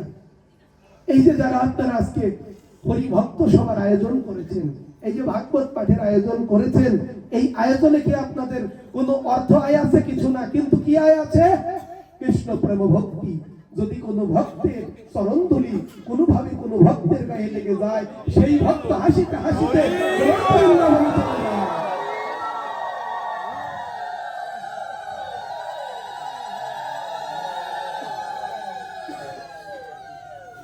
আমাদের আর কি চাওয়া থাকতে পারে? এই যে আমরা এই যে ভাগবতের আসর আপনারা করেছেন, যদি আমরা এই আসরগুলো না করতাম, জগৎজীব কিভাবে শিক্ষা পেত? কি আপনাদের মনে তো এই বাসনাই তো এই আয়োজন করেছেন, তাই না? সাধুগুরু বৈষ্ণব আসবে, ভক্তের সঙ্গ হবে। ওরে সাধু সঙ্গ, ভালো সঙ্গ, সঙ্গ আমার হলো কই, তাই না? এই সাধু সঙ্গ তো সাধু সঙ্গ সর্বশাস্ত্রে কয়, লভমাত্র সাধু সঙ্গে সর্বসিদ্ধি হয়। এই যে সাধু সঙ্গের যে আয়োজন করেছেন, কিঞ্চিত পরিমাণ সাধুর সঙ্গও যদি হয়ে যায়, তাহলে হাসতে হাসতে মানুষ ভগবানের ধামে চলে যায়। তো যে বলেছেন যে সাধু সঙ্গ সর্বশাস্ত্রে কয়, লভমাত্র সাধু সঙ্গে সর্বসিদ্ধি হয়। যদি কিঞ্চিত পরিমাণ সাধুর সঙ্গ করতে করতে কোনো না কোনো জন্মে তো আমাদের হৃদয়ে প্রেমঙ্কুর হতে পারে। বলেছেন, ৮৪ লক্ষ জনি ভ্রমণ করিতে করিতে কোন ভাগ্যবান জীব শ্রীকৃষ্ণ প্রসাদে পায় ভক্তি লতা বীজ। এই যে কৃষ্ণ প্রসাদ গ্রহণ করবেন, তাতে কি হবে? ভক্তি লতা বীজ পাওয়া যাবে। মালি হইয়া সেই বীজ করো আরোপণ, শ্রবণ কীর্তন জলে কর জল সেঞ্চন। এই যে ভক্তির বীজ যে আপনারা পেলেন, এই যে নামের হাটে এসেছেন, আপনারা যে কি কিনতে এসেছেন, এমনি বাজারে যান, হাটে যান, ব্যাগ নিয়ে যান না? ব্যাগ নিয়ে গিয়ে বাজারের তরি তরকারি, চাল ডাল, যা প্রয়োজনীয় নিত্য সামগ্রী জীবন ধারণের জন্য, খেয়ে বাঁচার জন্য যা দরকার, সবকিছু কিনে ব্যাগটা বোঝাই করে বাড়িতে আসেন। কিন্তু আজকে যে হাটে এসেছেন, এই হাট থেকে কি কিনে নিয়ে যেতে হবে? এই হাট থেকে কি এটাই কিনে নিয়ে যেতে হবে যাটা দিয়ে আমার এ জীবন নাই, শুধু জনমে জনমে আমি কৃষ্ণ চরণে থাকতে পারি।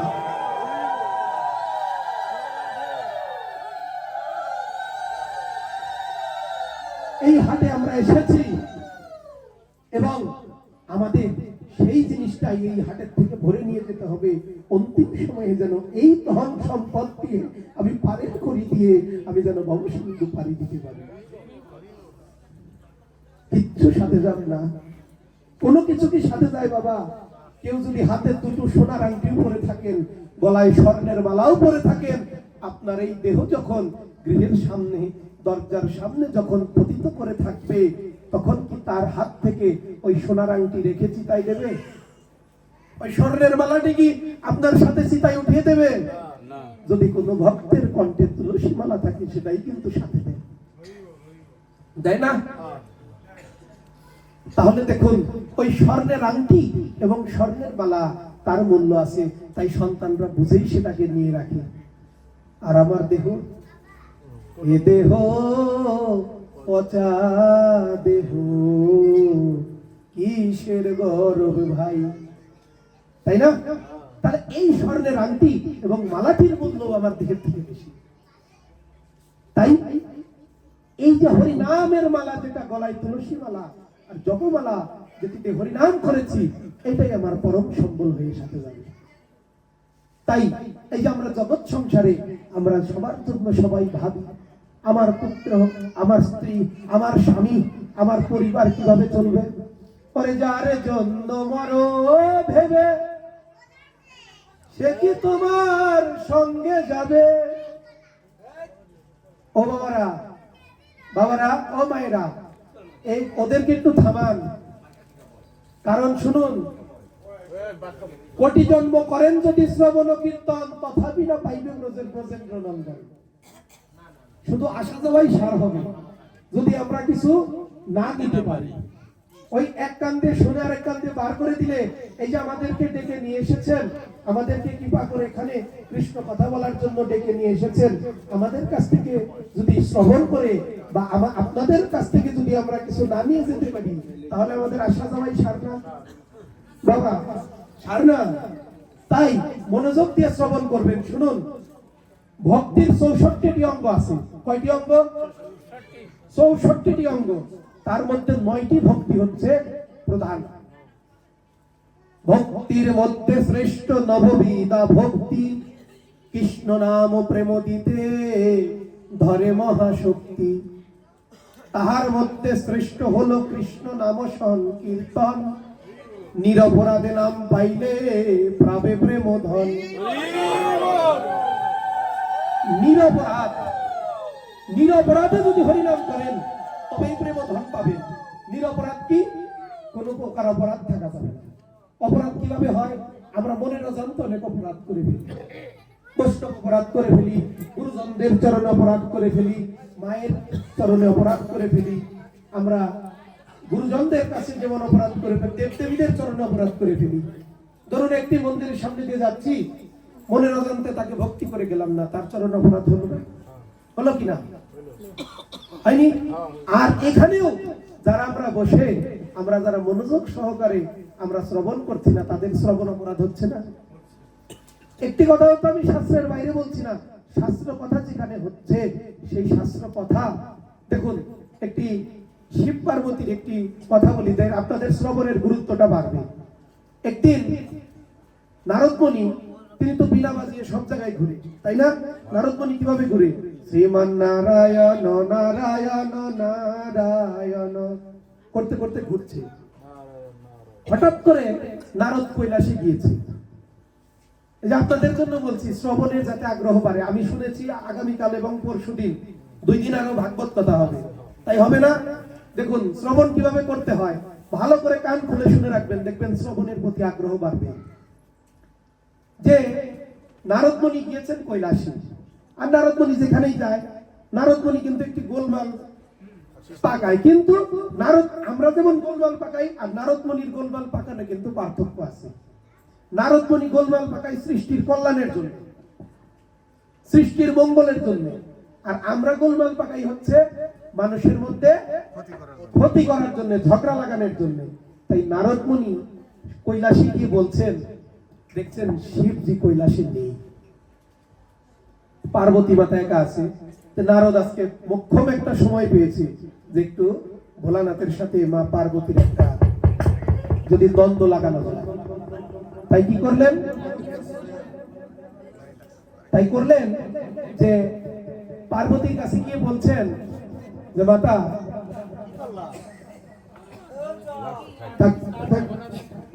অসুবিধা নেই। তো দেখলেন যে মাতা পার্বতীর কাছে গিয়ে দেখলেন যে মাতা পার্বতী বসে আছে। হরে কৃষ্ণ। হ্যাঁ, ওকে ওকে ওকে, ঠিক আছে, থাক থাক থাক। তো কৈলাসে গিয়ে দেখছেন মাতা পার্বতী একা। তো একা থাকার কারণে মাতা পার্বতীকে গিয়ে বললেন, কি বললেন? এটা একটু সাউন্ডটা নষ্ট হয়ে গেছে, একটু ঠিক করে দিন। এই গেইনটা একটু কমিয়ে দিলেই হয়ে যাবে। হরে কৃষ্ণ, হরে কৃষ্ণ, ঠিক আছে না? হরে কৃষ্ণ। আর আরেকটু বাড়িয়ে দিন, আরেকটু দিনটা করে। হরে কৃষ্ণ। হ্যাঁ, ওকে। তো দেখুন আজকে গিয়ে বলছে মা এগুলো একটু পরে দেবেন, মা কৃষ্ণ কথা এগুলো একটু ব্যাঘাত দিন না, একটু পরে দিন। তো দেখুন মাতা পার্বতীর কাছে গিয়ে বলছেন যে মাতা পার্বতী, বাবা ভোলানাথের গলায় সবসময় কিছু মুন্ডের মালা দেখি আমরা, আর কিছু হারগোর দেখি, সবসময় হারগোর ঝোলানো মুন্ডমালা, এগুলো কার হতে পারে? মাতা, তুমি ছাড়াও কি তার আপন কেউ আছে যাদের হারগোর সে রেখে দিয়েছে? পার্বতী তো চিন্তা করলেন, হ্যাঁ ঠিকই তো বলেছে, আজকে ভোলানাথ আসুক কৈলাসে, আজকের এই একটা বিহিত আমি করবই। আচ্ছা, তো ভোলানাথ এসেছে, মাতা পার্বতী বসে আছেন। কি বাবারা, যখন বাড়িতে ফিরে গিয়ে দেখেন যে মা জননীর মানে স্ত্রীর মুখটা ভার কি বিরক্ত, মানে নিজেকে কি করে সমাধান করবো এরকম মনে হয় না? হয় কি না? প্রত্যেকেরই তো একই দশা নাকি? আমি বিয়ে করিনি, আমার ওই দশা এখনো পড়িনি। তো দেখুন ভোলানাথ দেখছে পার্বতী আজ মুখ ভার করে নন্দীকে ডেকে জিজ্ঞাসা করছে, নন্দী কৈলাসে কি আজকে কেউ এসেছিল? বলে হ্যাঁ, দেবর্ষি নারদজি এসেছিল। বলে ও, বুঝতে পেরেছি, কোথায় কি হয়েছে আমি কিছুটা উপলব্ধি করতে পারলাম। তো বলল, পার্বতীর কাছে গিয়ে বলছে, পার্বতী প্রিয়া, তোমার হৃদয়টা আজকে একটু ভার কেন? তো পার্বতী বলছেন, প্রভু আমি তোমাকে এত ভালোবাসি, আর তুমি কার হারগুলো গলায় ভরে রেখেছো? আমার থেকে ও কি সে তোমার প্রিয়? ভোলানাথ বলছেন, ও এই কথা, তাহলে শোনো পার্বতী, এই জন্মের পূর্বেও তুমি বহুবার আমার স্ত্রী হয়ে এসেছো, কখনো কাত্যায়নী, কখনো দুর্গা, কখনো কালী, কখনো মুন্ডমালিনী, কখনো জগদ্ধাত্রী। প্রতিবার তুমি যেভাবে আমার স্ত্রী হয়ে এসেছো, কখনো সতী, দক্ষ রাজার যে কন্যা ছিল, প্রতিবার তুমি আমার স্ত্রী হয়ে এসেছো, এবং প্রতিবার যখন তুমি দেহ রেখেছো, তোমার একটি হার আমি এই গলায় লিখে দিয়েছি। পার্বতী ভগবানের কথা শুনে কান্নায় ভেঙে পড়ে বললেন, প্রভু তোমার চোখে আমার অপরাধ হয়েছে, তোমায় আমি সন্দেহ করেছি। এর জন্য দেখবেন প্রত্যেকটা মায়েরা সেই রকম স্বামী পাওয়ার জন্য ভোলানাথের উপাসনা করে। শিবের মাথায় জল দেই না মায়েরা, সেই শিবের মতো যেন আমরা স্বামী পাই, তাই তো? এই শিবজি তখন মাতা পার্বতী বললেন, আচ্ছা প্রভু, আমি এতবার জন্ম নিয়েছি, কিন্তু তোমার জন্ম একবারই রয়েছে। বলে হ্যাঁ, আমি তো মৃত্যুঞ্জয়, আমি তো ভোলানাথ, আমি তো অমর। বলছে তাহলে তুমি যে মৃত্যুঞ্জয়, আমাকেও তুমি অমর করো। বলছে এটা তো অমর হওয়া তো সহজ নয়, অমর হতে গেলে অমরত্ব লাভ করতে হয়, কিভাবে আমি লাভ করব? তখন ভোলানাথ বললেন, শোনো, অমর তখনই হওয়া যায় যখন ভাগবত কথা শ্রবণ করা যায়, শ্রদ্ধা করে যখন শ্রবণ করা যায়, তখন অমরত্ব লাভ করা যায়। তখন ভোলানাথ বললেন, পার্বতীকে তুমি শ্রবণ করবে? বলছে, হ্যাঁ প্রভু, অবশ্যই শ্রবণ করব। তখন পার্বতী বসে ভাগবত কথা শ্রবণ করছে, আর শিবজি বলছেন। যখন রাত পেরিয়ে শেষ রাতের দিকে চলে এসছে, হঠাৎ মাতা পার্বতী ঘুমিয়ে পড়েছে। আর তখন একটা শুক পাখি, তিনি ওই জানালার পাশে বসে বসে এই শিবের দেওয়া অমৃত ভাগবত কথা সেটাই শ্রবণ করেছে। হঠাৎ করে পার্বতী ঘুমানোর পর পাখি একটু নাড়া দিয়েছে, শিবজি শব্দটা পেয়েছেন। পাওয়ার পরে, হ্যাঁ তুমি লুকিয়ে ভাগবত শুনেছ, সে তো অমর হয়ে যাবে, এই ভাগবত যে শ্রবণ করবে সেই তো অমর হয়, শ্রদ্ধা বলে শিব ত্রিশূল নিয়ে সেই পাখিটির পেছন পেছনে, শুক পাখির পেছন পেছন দিয়ে চললেন। শুক পাখি পুরো বিশ্ব ব্রহ্মাণ্ড ঘুরে ঘুরে ঘুরে ঘুরে কোথাও স্থান পায়নি শিবের ত্রিশূলের হাত থেকে। কিন্তু ব্যাসদেব, সেই ব্যাসদেবের স্ত্রী যখন দেখেছে যে বৈষ্ণবের স্ত্রী, সেই বৈষ্ণবের স্ত্রীর গর্ভকে সেই শুক পাখি বেছে নিয়ে শিবজি ত্রিশূল নিয়ে আসছে, সেই শুক পাখিটি সেই ব্যাসদেবের স্ত্রীর গর্ভে প্রবেশ করেছে। এখন ভগবান শিব এসে দাঁড়িয়ে পড়েছে। বৈষ্ণব হত্যা তো করা যায় না, বৈষ্ণব হত্যার পাপ, বৈষ্ণব অপরাধ। শুক পাখিটি প্রাণে বেঁচে গেল। সেই থেকে এই সুখদেব গোস্বামী 11 বৎসর তিনি এই মাতৃগর্ভে ছিলেন। পরবর্তীতে ভগবান শ্রীকৃষ্ণ এসে যখন তাকে প্রার্থনা করলেন যে, দেখো তুমি যে বেরোচ্ছ না, তোমার তো মাতা, তোমার এই প্রকাণ্ড শরীর হয়ে যাচ্ছে, তোমার মাতা তো প্রাণ বিয়োগ হবে, তুমি তো মাতৃ হত্যার দায়ে পড়বে, তুমি তাড়াতাড়ি ভূমিষ্ঠ হও। বলছে, প্রভু আমি ভূমিষ্ঠ হতে পারি, কিন্তু আমি একদণ্ড সময় কোথাও আমি থাকবো না, আমি ঘুরে বেড়াবো। তাই সেই শুক পাখির থেকে সুখদেব গোস্বামী হয়ে তিনি ভূমিষ্ঠ হয়ে তিনি এক দৌড় দিলেন। তিনি কোথাও থাকতেন না, গো দহন কাল পর্যন্তই শুধু সেখানে থাকতেন। কোন বাড়িতে যখন গাভী দহন করত, সে তিনি দুগ্ধ পান করে আবার অন্য জায়গায় চলে যেতেন। সেই সুখদেব গোস্বামী কিন্তু অর্জুনের নাতি পরীক্ষিত যখন অভিশাপগ্রস্ত হলেন, 7 দিনের মধ্যে তোমার মৃত্যু হবে, তখন নারদ মুনি বললেন যে তোমার এখন করণীয় কি? পরীক্ষিত মহারাজ জিজ্ঞাসা করেছেন, 7 দিন পরেই তোমার মৃত্যু, সে জানতে পারলো, তাই না? 7 দিন পরে যদি মৃত্যু হয়, তাহলে এই 7 দিন আমার কি করা কর্তব্য? নারদ মুনি বলল, যাও, এই জগতে একজন মুক্ত পুরুষ আছে, সুখদেব গোস্বামী, যিনি স্বয়ং ভগবান ভোলানাথের মুখ থেকে তিনি ভাগবত কথা শ্রবণ করেছে। তুমি তার কাছে এই 7 দিন নিরন্তর ভাগবত কথা শ্রবণ করো। পরীক্ষিত মহারাজ 7 দিন নিরন্তর বসে সুখদেব গোস্বামীর মুখে ভাগবত কথা শ্রবণ করেছেন, এক বিন্দু জল তিনি গ্রহণ করেননি। এই শশাগরা পৃথিবীর যিনি রাজা ছিলেন পরীক্ষিত মহারাজ, অর্জুনের নাতি, তাহলে তিনি এক বিন্দু জল গ্রহণ করেননি। একবার তিনি উঠে পয় নিষ্কাশনেও যায়নি, বাথরুমেও তিনি যায়নি। তিনি 7 দিন নিরন্তর বসে ভাগবত কথা শ্রবণ করেছেন, এবং শেষকালে যখন তিনি ভাগবত শ্রবণ করেছেন, তার সিদ্ধ দেহ হয়েছে। এখন যে সর্বের কামড়ে তার প্রাণ বিয়োগ হবে, অভিশাপ পেয়েছিলেন, দক্ষকে সে প্রণাম করছে, প্রভু এ তো মনিবরের অভিশাপ, তোমার মতো বৈষ্ণবকে আমি দংশন করতে পারবো না, তুমি আমায় কৃপা করো। তাই পরীক্ষিত মহারাজকে প্রণাম করে বৈষ্ণবের চরণে গিয়ে দংশন করলেন। দেখুন, শশাগরা পৃথিবীর রাজা পরীক্ষিত মহারাজ যদি 7 দিন নিরন্তর বসে কৃষ্ণ কথা শ্রবণ করতে পারে, তার হৃদয়ের তৃষ্ণা মেটাতে পারে, আর আমরা কেন তা পারবো না? কি বাবা, ও মায়েরা, বুঝতে পারলেন তো? ভাগবত শ্রবণটা এমন হওয়া উচিত। তাই শ্রবণে হচ্ছে পরীক্ষিত। পরীক্ষিত মহারাজ হচ্ছে শ্রবণে শ্রেষ্ঠ, দাস্যরসে শ্রেষ্ঠ হচ্ছে হনুমান, সক্ষরসে হচ্ছে শ্রীদাম সুদাম সখা। তাই এইভাবে তো আমরা আবার গৌরের কথা একটু ফিরে চলে যাই, যে গৌর হরি তিনি এই জগৎকে তিনি 4টি ভাবের ভক্তি দিয়ে ভাসিয়েছেন। 4ই ভাবের ভক্তি দিয়া নাসাই বহুবল। কি ভক্তি? দাস্য, সখ্য, বাৎসল্য এবং মধুর, 4 প্রকার ভক্তি। দাস্য ভাবে কে ভগবানকে পেয়েছেন?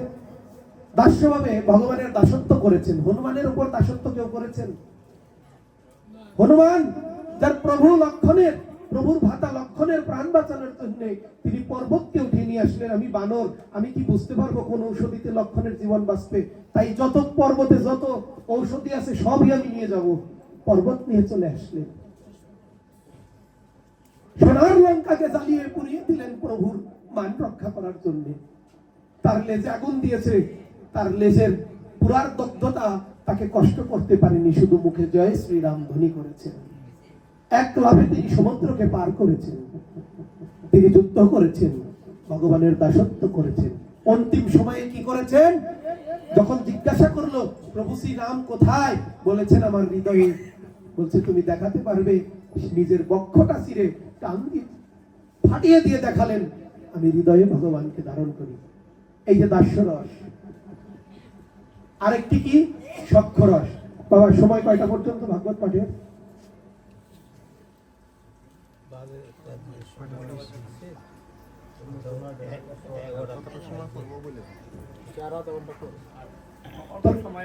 আচ্ছা আচ্ছা আচ্ছা, সমাপ্তিতে আসি। তো এই যে কত ভাবের ভক্তি, আমাদের কিভাবে ভক্তি করতে হয় দেখুন। দাস্যভাবে হনুমান ভগবানকে ভালোবেসেছেন। সখ্যভাব, সখ্যভাব কি? যে বৃন্দাবনে ভগবানকে শ্রীদাম সুদাম তারা ভগবানের সাথে খেলা করেছেন। দেখুন ভগবান খেলায় যে খেলা খেলতেন, ভগবান কি করতেন? প্রতিদিন বৃন্দাবনে যে ভগবান সখাগণ নিয়ে খেলা করতেন, বন্ধুদের নিয়ে, সেই খেলায় একটা নিয়ম ছিল, যে হারবে সে, যে দল জিতবে তাদের কাঁধে নিয়ে বাড়ি পর্যন্ত যেতে হবে। এই খেলার নিয়মটা ছিল এরকম।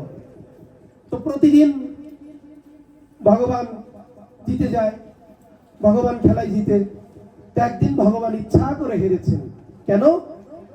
কারণ সেই দিন ভক্তকে কাঁধে নেবে। তাই ভগবান তার সখাকে কাঁধে নিয়েছেন, যারা ভগবানকে ভালোবাসে। তো কাঁধে নিলে কি হয় দেখবেন, কাঁধে নিয়েছে এক পা এইদিকে এক পা ওইদিকে। যখন ভগবান কাঁধে নিয়ে ছুটছেন, তখন তার সখার চরণ দুটি ভগবানের বক্ষে পাড়ি খাচ্ছেন, আর ভগবান তার নয়ন জল দিয়ে সেই সখার চরণ ঢুকিয়ে দিচ্ছেন। এই তো ভক্তবৎসল ভগবান। আজ ভগবান মনে মনে কি আনন্দ পাচ্ছে, আমার ভক্তের চরণে আমার বক্ষে লেগেছে। তার চরণের জন্য যোগী মুনি ঋষি সাধক অখিল বিশ্ব ব্রহ্মাণ্ড দেব দেবতা সবাই যার চরণ আশা করে, সেই ভগবানও ভক্তের চরণ ধুলির আশা করে। তাই তো আজ অহৈতুকী রাধা প্রেমে বাধা কৃষ্ণ রসরাজ, সেই প্রেমর ইন সদিবারে ধরিলেন কাগাল সাজ। নদে এসে নিমাই হলো সেই রাধার প্রেম বিতরিল, সবাই বুকে হরি হরি বলো।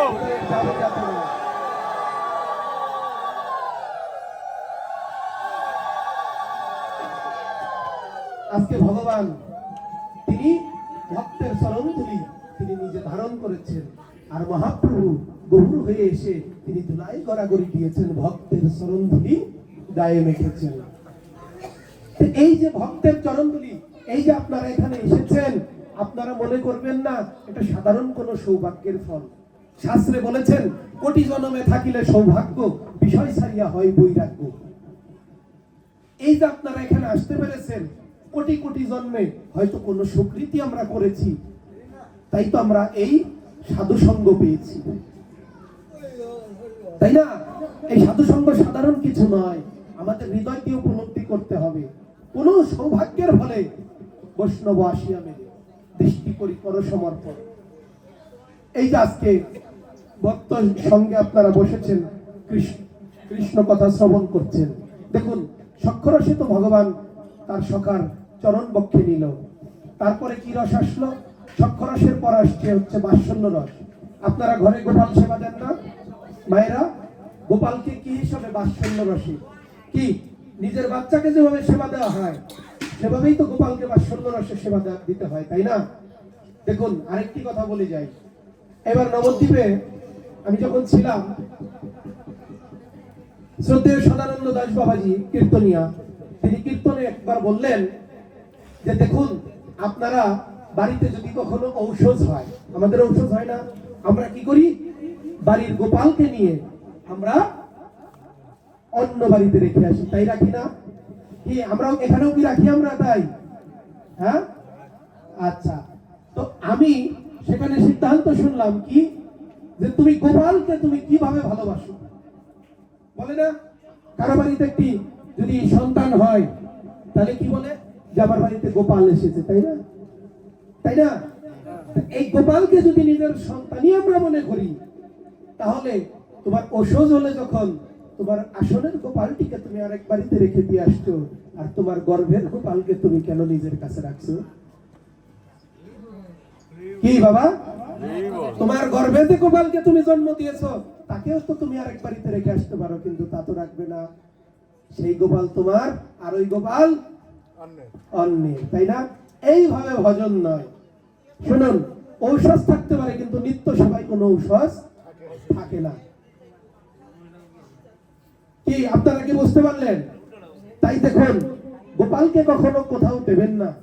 গোপাল সেবা, গোপালকে মা যশোদা দিনে কতবার যে খাওয়াতেন, আমার গোপাল কোথায় আছে, গোপালের জন্য কত চিন্তা করতেন, সেইভাবে গোপালকে সেবা দেওয়া উচিত। তাই আমরা সেই বাৎসল্য রস, চারটি রসের মধ্যে দাস্য রসে হনুমান, সখ্য রসে শ্রীরাম সুদাম সখা, তাদের চরণধুলি ভগবান নিয়েছেন। আর বাৎসল্য রসে মা যশোদা গোপাল। কিভাবে ভগবানকে সেবা করতে হয় বাৎসল্য রসে। আর সবার শ্রেষ্ঠ যে রস, এই রসটিকে ব্যাখ্যা করে আমি আমার আজকের ভাগবত কথাকে শেষ করব। শেষ রস হচ্ছে মাধুর্য রস। পাঁচটি রসের মধ্যে শান্ত, দাস্য, সখ্য, বাৎসল্য, মধুর। এই মধুর রসে হচ্ছেন ব্রজ গোপিকারা ভগবানকে ভালোবাসতেন। এইটাই হচ্ছে গৌর হরি। এই রসে জগৎকে কৃষ্ণ নাম বিলিয়েছেন। কি রস? সবাই মনোযোগ দিয়ে শ্রবণ করবেন। ব্রজ গোপিকাদের যে ভজন পদ্ধতি ছিলেন, সেই ভজন পদ্ধতিতে কখনো আত্মসুখের কোনো বিচার ছিল না।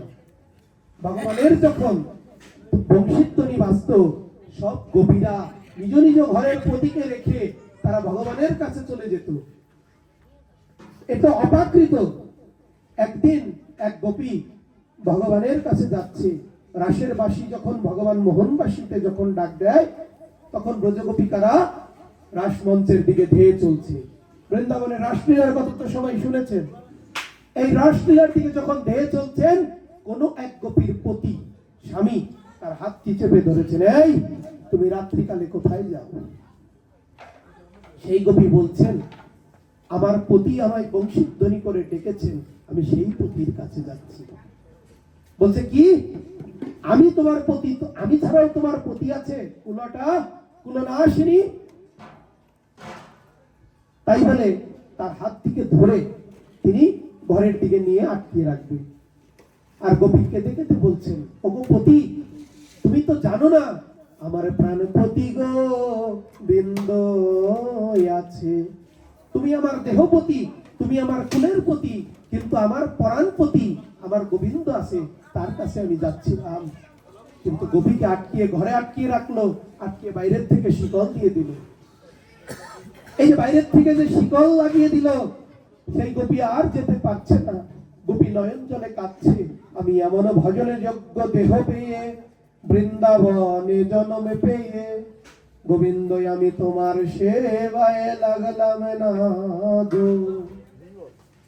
সব কবি চলে যাচ্ছে, আর সেই কবি ঘরে বসে বসে ক্রন্দন করছেন।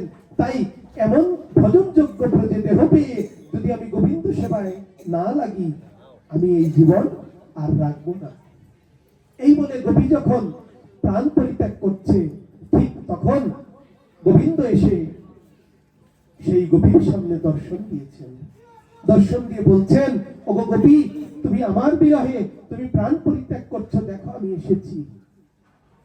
গোপী, সব গোপীর আগে সে গোবিন্দকে পেল না। কি হৃদয়ের উৎকণ্ঠা দিয়ে সে ডেকেছে, সে গোবিন্দের চরণে প্রণাম করে সবগোপীর আগে সে গোবিন্দকে পেয়ে গেলেন।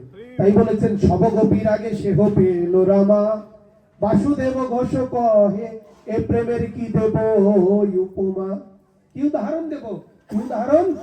যে শুধু দৈহিক ভাবে নয়, যদি মন প্রাণ দিয়ে গোবিন্দকে যদি কেউ ডাকে, সমস্ত কিছুর আগে গোবিন্দ তার কাছে এসে ধরা দেয়। তাই এই জগতে ভগবানকে, এই জগতে আমরা সবাই নারী, সবাই নারী, আমাদেরকে মনে করতে হবে আমাদের পরমপতি একজনকে, গোবিন্দ। ধনমর নিত্যানন্দ পতিমোর গৌরচন্দ্র, প্রাণমর যুগল কিশোর।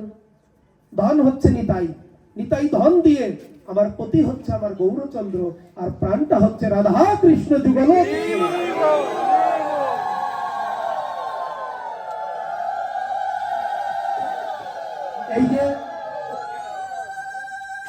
এই যে আমাদের প্রতিভাব, আমরা সবাই নারী, এবং এই প্রতিভাবে আমরা কিভাবে সংসারে থেকেও ভগবানকে পাবো, কিভাবে পাবো? বৈষ্ণব কবি সিদ্ধান্ত দিলেন একটি উদাহরণ দিয়ে। এই জগতে যদি কোনো কুলের কুলবধূ পরপুরুষের প্রতি আকৃষ্ট হয়, তার সারা দিন সে সংসারের কাজ করলেও তার মনটা কোথায় গিয়ে থাকে? সেই পরপুরুষের কাছে, কি তাই না বাবা?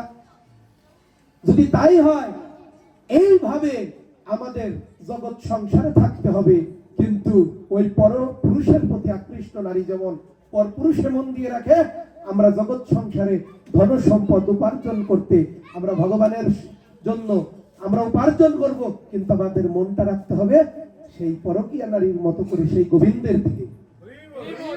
বুঝতে পারলেন? এইভাবে বলেছেন, কৃষ্ণের সংসার করি সারি অনাচার, কৃষ্ণ পিতা কৃষ্ণ মাতা কৃষ্ণ ধনপ্রাণ। যা কিছু করব আমরা ভগবানের সেবার জন্য কিঞ্চিত পরিমাণ জমিয়ে রাখবো। আমরা যা কিছু করব দিন শেষে ভগবানের নাম একটু করব।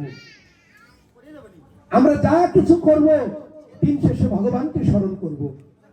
ভগবান তো বলেনি তোমরা সবকিছু পরিত্যাগ করে দিয়ে আমার কাছে আসো, সবকিছুর মধ্যে থেকেও ভগবানকে পাওয়া যায়।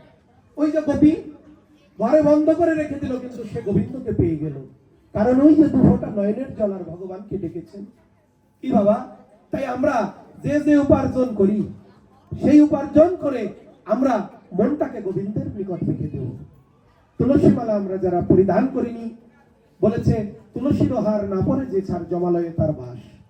গরুর পুরাণে উল্লেখ আছে তুলসী মালা পরিধান করবেন, কেননা যেদিন আপনার দেহ হতে প্রাণ চলে যাবে, সেই দিন তো আপনাকে গলায় দেবেই দেবে, দেবে না? দেহ যখন পরে থাকবে তখন তো দেবে। এখন কেন দিলাম না? এখন আমি কেন দিলাম না? অহংকারে, ওই যে ওরে অহংকারে মত্ত হইয়া, ওরে নিতাই পদ পাশরিয়া, ওরে অসত্যরে সত্য বলে মানি। এই যে তুলসী মালা না পড়লে আমাদের সম্মুখে ভয়ঙ্কর বিপদ, কিন্তু তারপরেও আমরা লজ্জা করে সেটি পড়ি না। তার মানে কি অসত্যকে সত্য বলে মানছি না? আপনি ভেবে দেখুন, যেদিন আপনি চলে যাবেন, আপনার চোখের উপরে তুলসী পত্র, বুকের উপর গীতা, আর কণ্ঠে তুলসী মালা দেবে, তাই না? কারণ তাছাড়া তো পারের কোনো গতি নেই। কিন্তু আপনার তো দেহে তখন আর প্রাণ থাকবে না, তখন কিন্তু কোনো লাভ নেই। কারণ সময় গেলে সাধন হবে না। আছে কোনো লাভ? মৃত্যুবরণ করে বুকে গীতা দিয়ে কোনো লাভ নাই, কারণ তোমার জীবন দশায় তুমি একবার ওই গীতা বের করে তুমি তো দুফোঁটা পড়লে না, নয়নের অশ্রু দিয়ে তো ভগবানকে ডাকলে না। তাই আমাদের যেহেতু সেটি করতেই হবে, সেই গীতাটি এবং তুলসী মালা যেহেতু আমাকে দেবেই দেবে, আমার এখন পড়লে কি অসুবিধা? ওরে দিন থাকিতে দিনের সাধন কেন করলে না, তাই না? সময় গেলে সাধন হবে না। কি আমরা নেব তুলসী মালা? নেব তো? নিতে তো হবে। কি বাবা, নিতে হবে কিনা? শেষ কালেও নিতে হবে। এই তো বাবা বুঝতে পেরেছে, তার মানে আমরা নেবই নেব। কি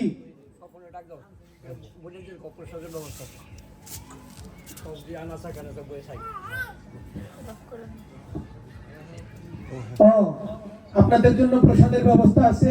পাঠের শেষে আপনারা সবাই কৃষ্ণ প্রসাদ নিয়ে হাসি মুখে বাড়ি যাবেন প্রসাদ পেয়ে। তো এই যে দেখুন, যেহেতু আমাদের শেষকালে তুলসী মালা নিতেই হবে, তাই না? হরিনাম করজিত বাকি সব মিছে, পালাইবার পথ নাই জম আছে পিছে। হরিনাম করজিত বাকি সব মিছে, পালাইবার পথ নাই জম আছে পিছে। বাহ! তার মানে আমার তো হরিনাম করতেই হবে। ওই যে শেষের দিনে বলো হরি হরি বল, তাহলে জীবন থাকতে কেন করলাম না? করতে হবে কিনা বাবা? সবাই বলেন করতে হবে। খুশি হলাম। আর তুলসী মালাও আমাদের নিতে হবে। কেন? ওই তো সেদিন তো নেবই, সেটা এখনই নিয়ে নেব, আমি কৃপা পাবো। কারণ আজকে যখন আপনার দেহ পরে থাকবে, সবাই বলবে, দেহ থেকে প্রাণ চলে যাবে, সবাই বলবে সেই লোকটি ছিল, এখন আর নেই। তার মানে যে নেই, তার গলায় তুলসী মালা দিয়েই কি হবে, আর গীতা দিয়েই কি হবে? কিন্তু এখন যখন আপনি আছেন, আপনার দেহে যখন প্রাণ আছে, তাহলে এখন আমরা তুলসী মালা এবং আমরা গীতা আমরা পড়ার চেষ্টা করব। আর মহাপ্রভু বলেছেন, দেখুন কিভাবে হরিনাম করতে। এই যে জপমালাই যে নিতে হবে, একবারেই তা কখনো সম্ভব নয়। কেউ একবারেই জপমালা নেবে না। কিভাবে নিতে হয়? আস্তে আস্তে। আগে প্রথমে মুখে মুখে শুরু করবেন, তারপরে কর ধরে গুনে করবেন, আস্তে আস্তে জপমালা নিবেন। সাধুগুরু বৈষ্ণব এলাকায় যারা আছে তাদের কাছে যাবেন, যে তোমরা জপ করো, আমাদের একটু জপ করা শেখাও, আমরাও জপ করতে চাই। কেন? দেখুন মহাপ্রভু একদিন শৌচক্রিয়া করতে যাচ্ছে, গম্ভীরা। মহাপ্রভু যে শেষ 24 বছর, মহাপ্রভুর শেষের দিনের সময় একদিন মহাপ্রভু শৌচক্রিয়া করতে যাচ্ছে হাতে জলপাত্র নিয়ে। আর ওই জলপাত্রটা ছোট্ট গোপাল নামে মহাপ্রভুর এখানে একটা বালক ছিল, ছোট্ট নাম তার গোপাল। সে বলছে, মহাপ্রভু আমি তোমার এই জলপাত্রটা প্রতিদিন আগিয়ে দেবো। মহাপ্রভুকে কত ভালোবাসতেন। ক্ষণকাল মাত্র মহাপ্রভু শৌচক্রিয়ায় যাবে, তাও তার মহাপ্রভুকে অদর্শনে তার হৃদয়ে কষ্ট হতো। তিনি সেই শৌচক্রিয়ার সেই জলপাত্রটি নিয়ে মহাপ্রভুর সাথে যাচ্ছেন। আর মহাপ্রভু কি করেছেন? জিহ্বা দাঁত দিয়ে আটকে তিনি যাচ্ছেন, এইভাবে জিহ্বা আটকে যাচ্ছে। কেন? গোপাল বলছেন, মহাপ্রভু তুমি জিহ্বা ভাবে আটকিয়ে রেখেছো কেন? বলছে, দেখো আমার তো কৃষ্ণ বলা জিহ্বা গোপাল, আমি যে বাথরুমে যাচ্ছি, শৌচক্রিয়া জায়গাটা অপবিত্র না, ওইখানে যদি আমি হরিনাম করি তাহলে তো অপরাধ হয়ে যাবে না। ছোট্ট গোপাল বলছেন, প্রভু তুমি তো গীতায় বলেছো যে শেষ সময় যেমন আজামিল বৈকুণ্ঠে গেল নারায়ণ তার পুত্রকে ডেকে, তাই না? শেষকালে যে একবার ডাকে ভগবানকে, তাহলে প্রভু তুমি এই শৌচক্রিয়া করতে গিয়ে যদি তোমার দেহ হতে প্রাণ যায়, তাহলে তুমি ভগবানকে কিভাবে পাবে? মহাপ্রভু সেই ছোট্ট গোপালের কথা শুনে বললেন, গোপাল আজ হইতে তুমি আমারও গুরু। তাই তার নাম হচ্ছে গোপাল গুরু গোস্বামী। দেখুন মহাপ্রভুকে সে জ্ঞান দিল। আসলে তো মহাপ্রভু জানে, কিন্তু ছোট্ট গোপালকে দিয়ে মহাপ্রভু জগৎজীবকে শিক্ষা দিল। জগৎজীবকে কি শিক্ষা দিল? হরিনাম করার কোন সূচি অসূচি নাই, যে কোনো সময় করা যায়। মহাপ্রভু বললেন, খাইতে শুইতে যথা তথা নামলয়, দেশকাল পাত্র নাই তার সর্বসিদ্ধি হয়। খাইতে শুইতে যথা তথা নামলয়, দেশকাল পাত্র নাই তার সর্বসিদ্ধি হয়। তাই হরিনাম করতে হবে। হরিনাম করার কোনো জায়গা বিচার নেই। আপনি কাজ করছেন, হাতে করো গৃহকর্ম, মুখে বলো হরি, অনায়াসে মানব জীবন পাড়ি দিবে তরি। এ ভব সাগর হবে বালুচর, হাটিয়া হইবি পার, ওমন হরিনাম করো সার। এই হরিনামের সম্বল। তাই আমরা যে কাজেই থাকি, আমরা গাড়ি চালাই বা কোনো কাজ করি বা আমরা যে কোনো কাজ করি, আমরা হরিনাম করে যাব। করবো তো আমরা? আর যারা এখনো মালা নেননি, আপনারা এই মালা নিয়ে নেবেন। এক মালা দুই মালা করে করবেন, এটাই সম্বল হয়ে থাকবে। 365 দিন যদি এক মালা করেও করেন, 365 মালা হয়ে যাবে। ভক্ত হরিদাস 3 লক্ষ মালা জপ না করে এক বিন্দু দানা গ্রহণ করতেন না। এই তো আমাদের শিক্ষা। আমরা ভুলে এসেছি, আমরা ভুলে গিয়েছি, আমরা আমাদের শিক্ষার থেকে দূরে চলে গিয়েছি। আমরা এর জন্য আমাদের সমাজে এত আমরা দুর্দশা। হ্যাঁ, ওই যে বলেছেন, মিছে মায়ার বসে যাচ্ছ ভেসে, খাচ্ছ হাবু ডুবু ভাই, রাধা কৃষ্ণ বলে বল রে সবাই। তো আমরা হরিনাম করব, গীতা পড়ব। আর আগামীকাল যিনি এখানে ভাগবত কথা বলতে আসবেন, আমি তাকে চিনি না, তার চরণে প্রণাম। আপনারা শ্রদ্ধা করে আরো ভক্তবৃন্দ নিয়ে এসে এইখানে যেন ভক্তবৃন্দের জায়গা না হয়, পরিপূর্ণ করে দেবেন। আপনাদের আমি সব জায়গায় বলি, আমি বাংলাদেশ এবং ভারত কয়েক জায়গায় পাঠ করতে যাই। ভারতেও কয়েকটা জায়গায় আমার মানে প্রতি বছর যেতে হয়। সেখানে আমি বলি যে দেখুন, আমাদের বাংলাদেশে যদি আমাদের যে পার্শ্ববর্তী ধর্মাবলম্বীরা আছে, তারা যদি একটা মাহফিলের আয়োজন করে, লোক দিয়ে জায়গা হয় না বসার, কি বাবা? এবং যত রাত চলে তারা থাকে। আর আমরা এমন ধর্মে বসবাস করি, এমন ধর্মের মানুষ হয়েছি, এত সুন্দর গৌরকে পেয়ে, এত প্রেমময় শাস্ত্র পেয়ে শ্রবণ করার সময় কোনো মানুষ আমরা তেমন পাই না। আমরা দুর্ভাগ্য না? আর এই দুর্ভাগ্যের জন্যই তো আমাদের দুর্দশা। আমাদের একতাবদ্ধতা নেই, কারণ কি? আমাদের শাস্ত্র জ্ঞান নেই। মহাপ্রভু বলেছেন সঙ্গ শক্তি কৌলযুগে। যদি আমাদের উপরে কোনো আঘাত আসে, আমরা 10 জন যদি একত্রে দাঁড়িয়ে যাই, আঘাত আসবে? কোনোদিন কিন্তু আসবে না। কিন্তু আমরা সংঘবদ্ধ হতে পারি না। সংঘবদ্ধ হওয়ার জায়গায় তো এটা কি, আজকে সবাই আপনারা যেভাবে নয়ন জলে কোলাকুলি করলেন, আমি সেই ভাব জগতে চলে গিয়েছি। কেউ কি দেখেছেন কে কার পিতা, কে কার কাকা, কে কার মাতা? এখানে আত্মস্মৃতির কোনো বিচার থাকে না। পিতায় ধরে পুত্রের চরণ, আর পুত্র ধরে পিতার চরণ, তাদের আত্মস্মৃতি থাকে না। এই তো হরিনামের গুণ, হরিনামের তো এই মহিমা। কে পুরুষ কে নারী সবাই এক কাতারে বসে, এই যে আমরা সংঘবদ্ধ হয়েছি। এই সংঘবদ্ধ হতে গেলে আমাদের ধর্মকে ধারণ করতে হবে। ধ্রিধাতির থেকে ধর্মের কথার উৎপত্তি, ধি মানে ধারণ করা। তাহলে আমরা এটাই ধারণ করব যে আমরা এইখানে যখন আবার ভাগবতী অনুষ্ঠান হবে, অনেক লোকের সমাগম যেন হয়। আপনারা কৃপা করে বাড়িতে যে সমস্ত, আরেকটি কথা বলে রাখি, বিভিন্ন জায়গায় পাঠিয়ে গেলে শুনতে পারি বাড়িতে যুবতী মেয়েটি সে অন্য ইয়ের ধর্মে এরকম হয়ে গেছে। এরকম হয় কেন? দেখুন, এই যে আজকে এখানে অনুষ্ঠান হচ্ছে, সব হয়তো বৃদ্ধ বাবারা যারা গৌর অনুরাগী ভক্ত আর মায়েরা এসেছেন, আর বাচ্চাদেরকে নিয়ে এসেছেন, কিন্তু যুব সমাজ কিন্তু খুব একটা আমি দেখছি না বাবা, আসছে খুব একটা নেই। যে যুব সমাজ যারা আজকে অন্ধকার দিকে চলে যাচ্ছে, তারাই যদি আজকে না থাকে, তাহলে ওরাই তো জাতির ভবিষ্যৎ, তাই না? এই যুব সমাজ ইচ্ছা করলে তো দেশের সরকারও পাল্টিয়ে দিতে পারে, তাই না? দিয়েছে না? সেই যুব সমাজই তো আমাদের এখানে আসে না। এই যুব সমাজকে আসতে হবে। আজকে যদি এই পথে এইভাবে যদি সঙ্গ না করতাম, হয়তো আমিও আজকে কোন একটি অন্য স্থানে গিয়ে পড়ে থাকতাম। তা আমার কথা হচ্ছে, আপনারা বুঝাবেন যে দেখ বাবা, ধর্মীয় আচার অনুষ্ঠানে যা কিছু শিক্ষা নেই, এই শিক্ষাই জীবনে চলবে একমাত্র। তাই আমি আর পাঠকে দীর্ঘায়িত করব না। আপনাদের আমার এই রুক্ষ কথায়, আমি খুবই অসুস্থ ছিলাম, আমার শ্রদ্ধেয় সংকল্প প্রভু আমাকে আজ্ঞা করেছে, বাবা তুমি যাও পাঠটা করে আসো। আসলে আমি সেরকম ভালো বক্তা নই। আপনাদের এখানে অনেক বড় বড় বক্তারা পাঠ করে আমি শুনেছি, আমি নিমিত্ত মাত্র। তো আমার কথায় কোনো রস বা আমার ওই রকম মাধুর্য নেই। তবুও নিজ গুণে দয়া করে আপনারা যে কৃপা করে শ্রবণ করেছেন, আর আমার এই কথা বলার সময় যদি কোনো ভুল ত্রুটি হয়, আপনাদের হৃদয়ের মনোকঠোরে যদি কোনো আঘাত দিয়ে থাকি, সকলের চরণে আমি ক্ষমা প্রার্থনা করছি। আর আপনারা আমাকে কৃপা করবেন, আমি যেন এইভাবে গৌর কৃষ্ণের কথা বলতে বলতে অন্তিম সময় আমার দেহ হতে যেন প্রাণ ত্যাগ হয়। তাই আমরা শেষ করার সময় দুটি বাহু উত্তোলিত করে আমরা একটু গৌরের জয়ধ্বনি দেব। সবাই দুটি হাত উঁচু করুন। ভজ গৌরাঙ্গ কহ গৌরাঙ্গ লহ গৌরাঙ্গের নাম।